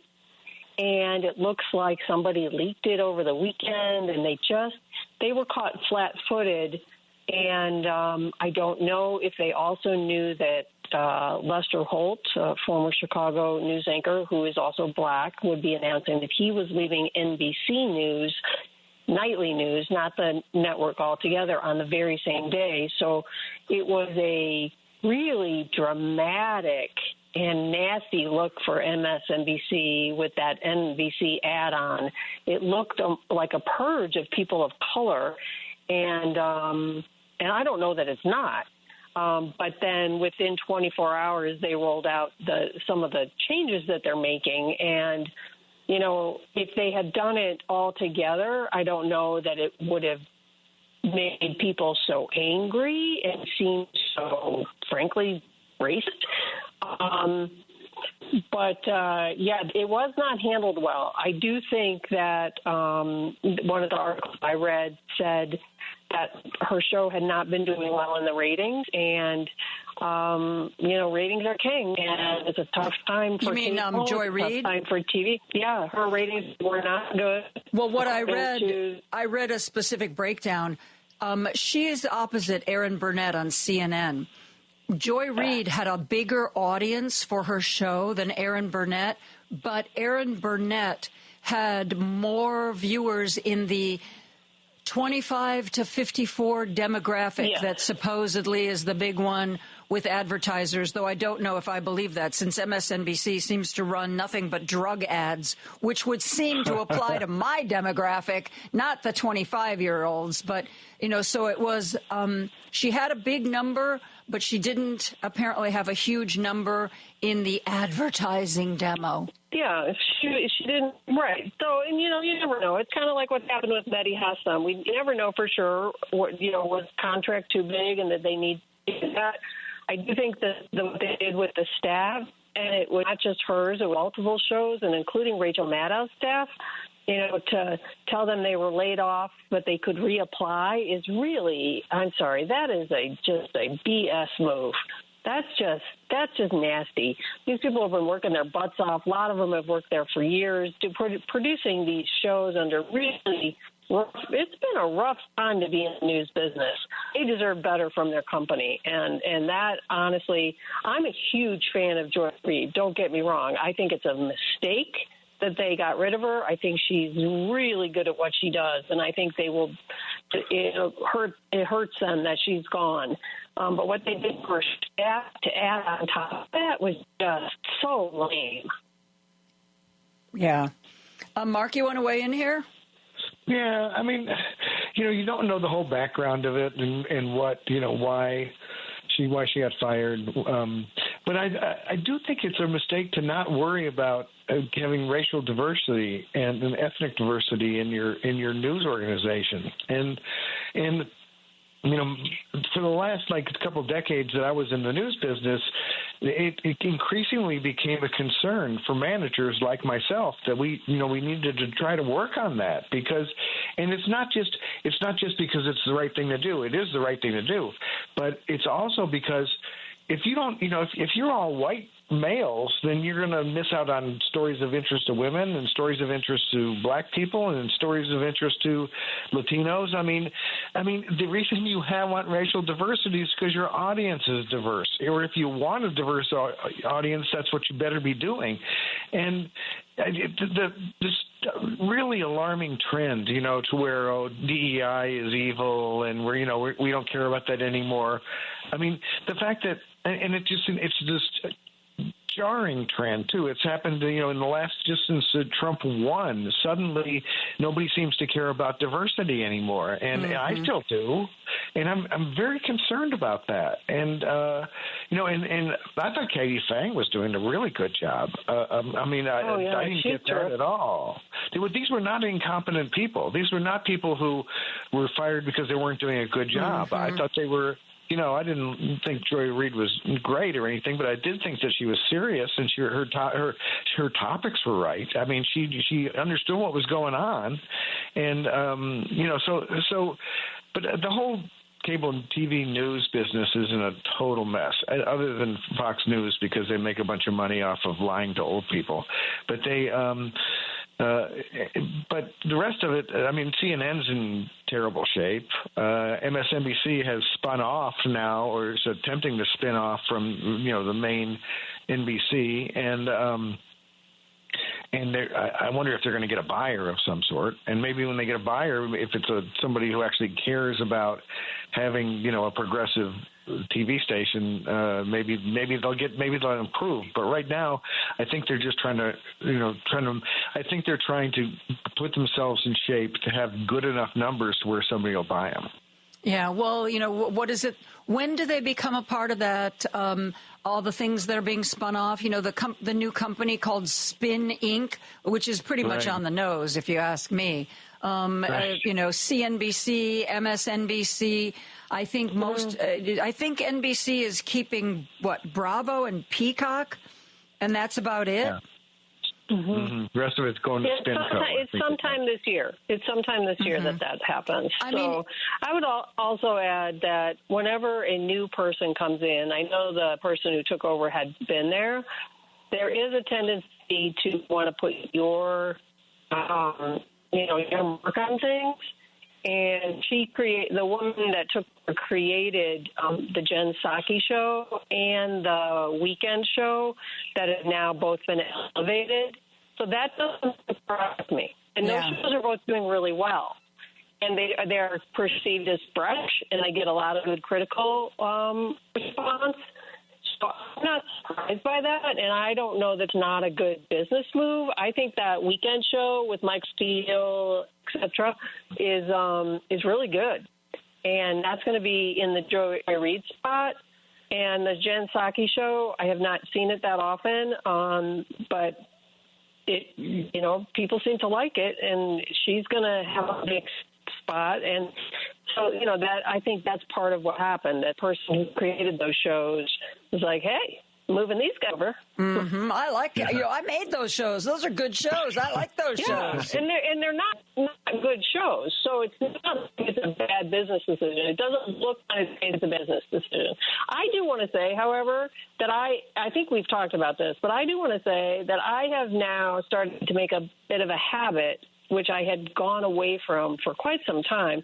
I tune in now almost nightly for the Top Rachel Maddow show. I find that she is doing a better job than most news outlets that I can find of sort of doing the big picture, like where are we, and bringing together stuff that's happening around the country to kind of put it in context, because I think that's hard to find. There's so much rapid-fire things happening. Yeah. Even like if you go to the New York Times website, it's like all this stuff I like about Rachel Maddow that she takes the day and says, okay, here's what happened today. Here's where we are. And, you and I, we all know that doing that kind of show where here, there's a historical precedent here. Let me show you this archival footage from the 30s and talk to you about what happened in Europe.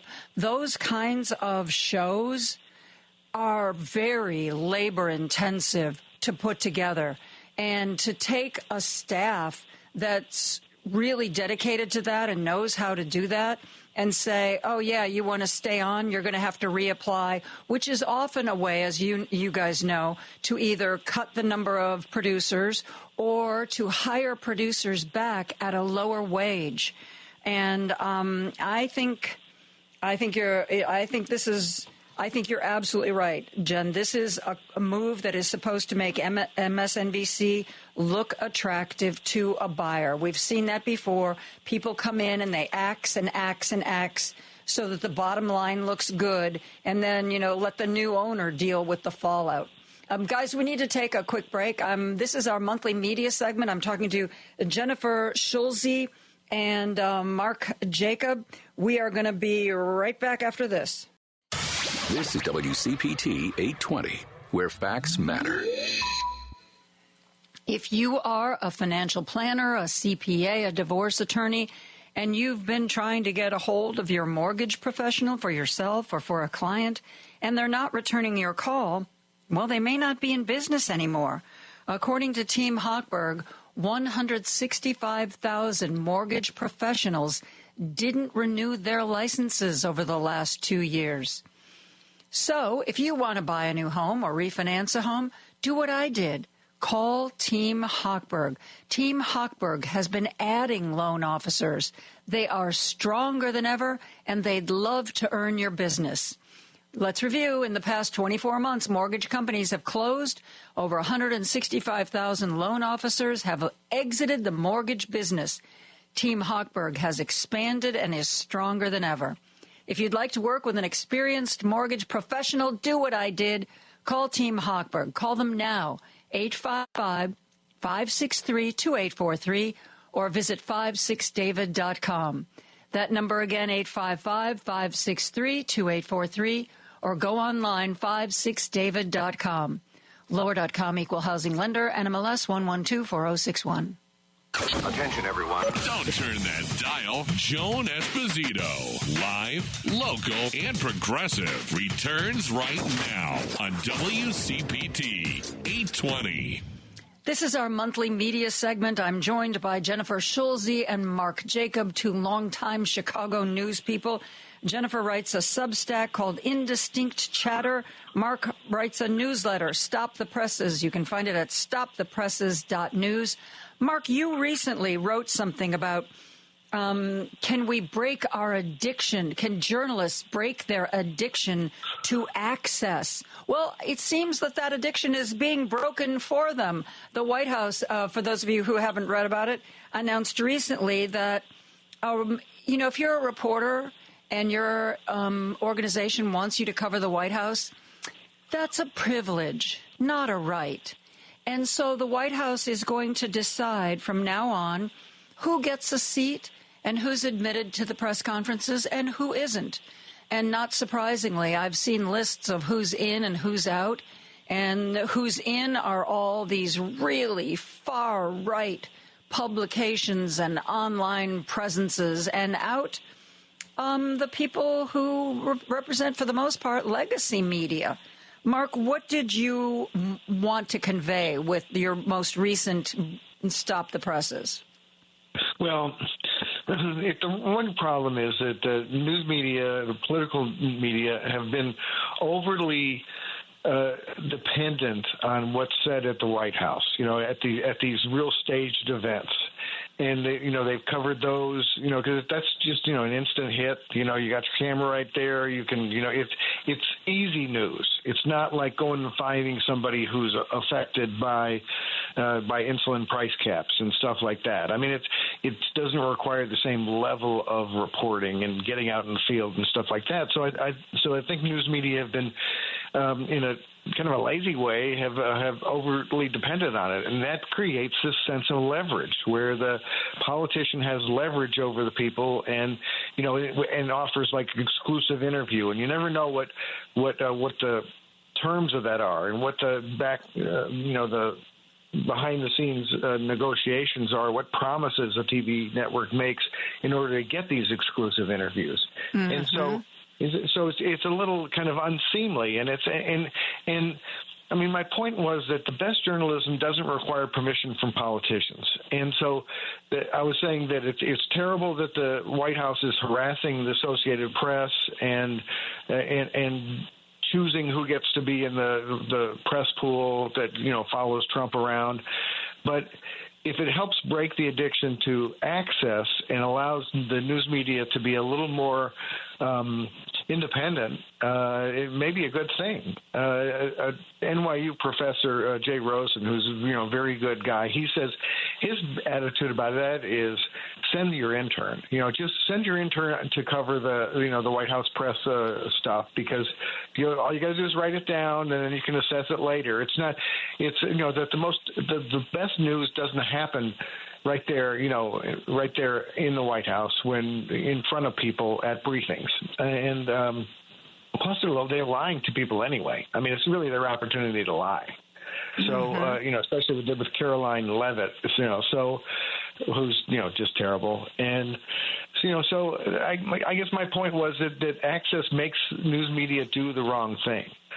I actually told a story about how when I was at the Tribune, when Trump, the first week that Trump was president, the first time, he got an exclusive interview. He gave it to David Muir at ABC News. And ABC News runs an hour-long special on it. The first interview, they were really hyping it. And then they released a full transcript of the interview, including stuff that was outtakes. It wasn't in the hour-long broadcast. And a smart reporter at the Tribune read the thing and said, noticed that Trump had said, not for the broadcast, but had said in the transcript, that when Obama gave his farewell address in Chicago a couple weeks before, before he left office, that 2 people had been shot to death in Chicago during the speech. And this reporter was a police reporter and knew that wasn't true. They knew that because he'd been monitoring that night.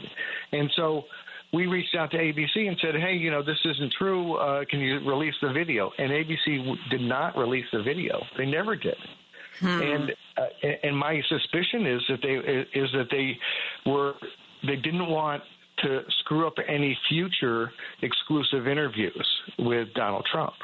So they didn't want to make a big deal of it. So they attested that the transcript was accurate, but they never released a video of Trump lying. And, which made it really more difficult for us to write the story. But it should have been a good story for them. But I think that they were thinking of their next exclusive interview. And that's why I say that kind of access, it makes the news media do the wrong thing.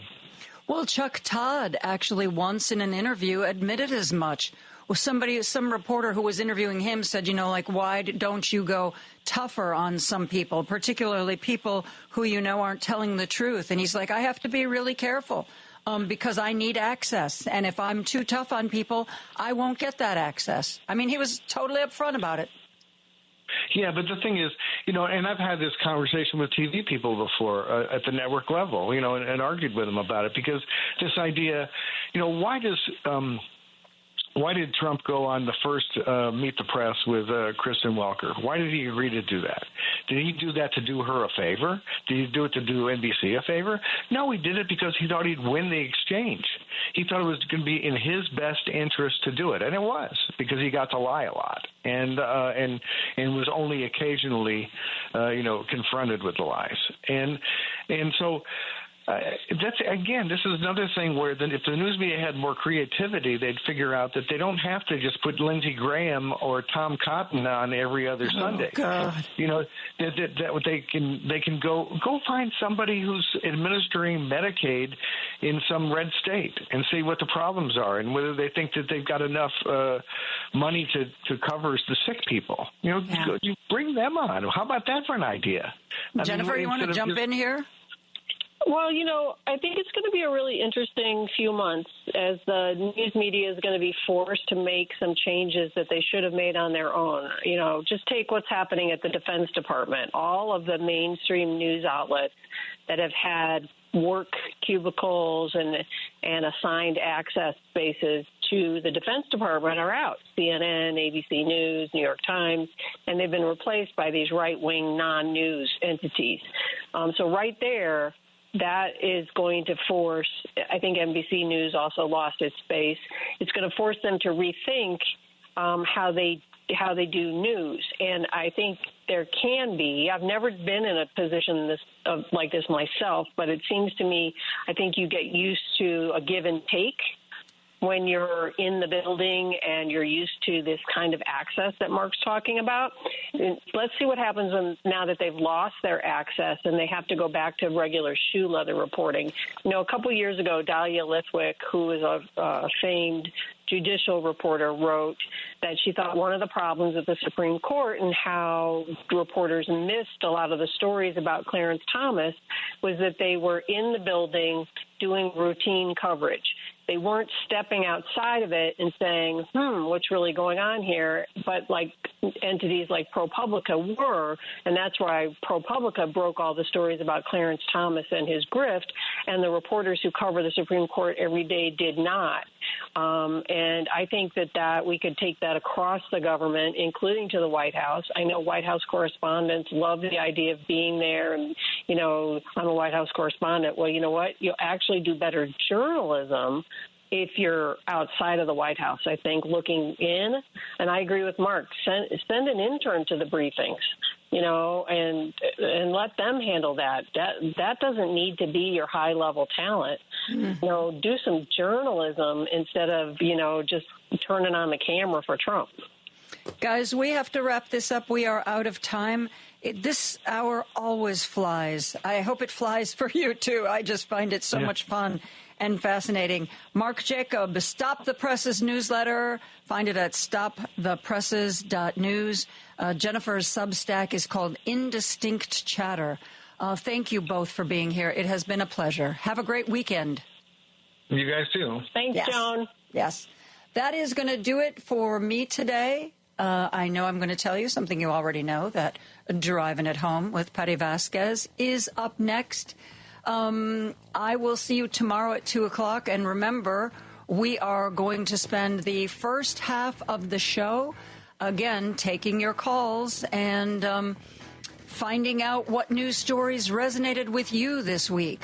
Patty has a co-host again, Carmen Navarro-Gracone. Is going to be with her tomorrow on Choose Views. Karen Byrne of True Blue Politics will be there. I will see you tomorrow at 2 o'clock. Join me then, friends. Have a great evening and good night.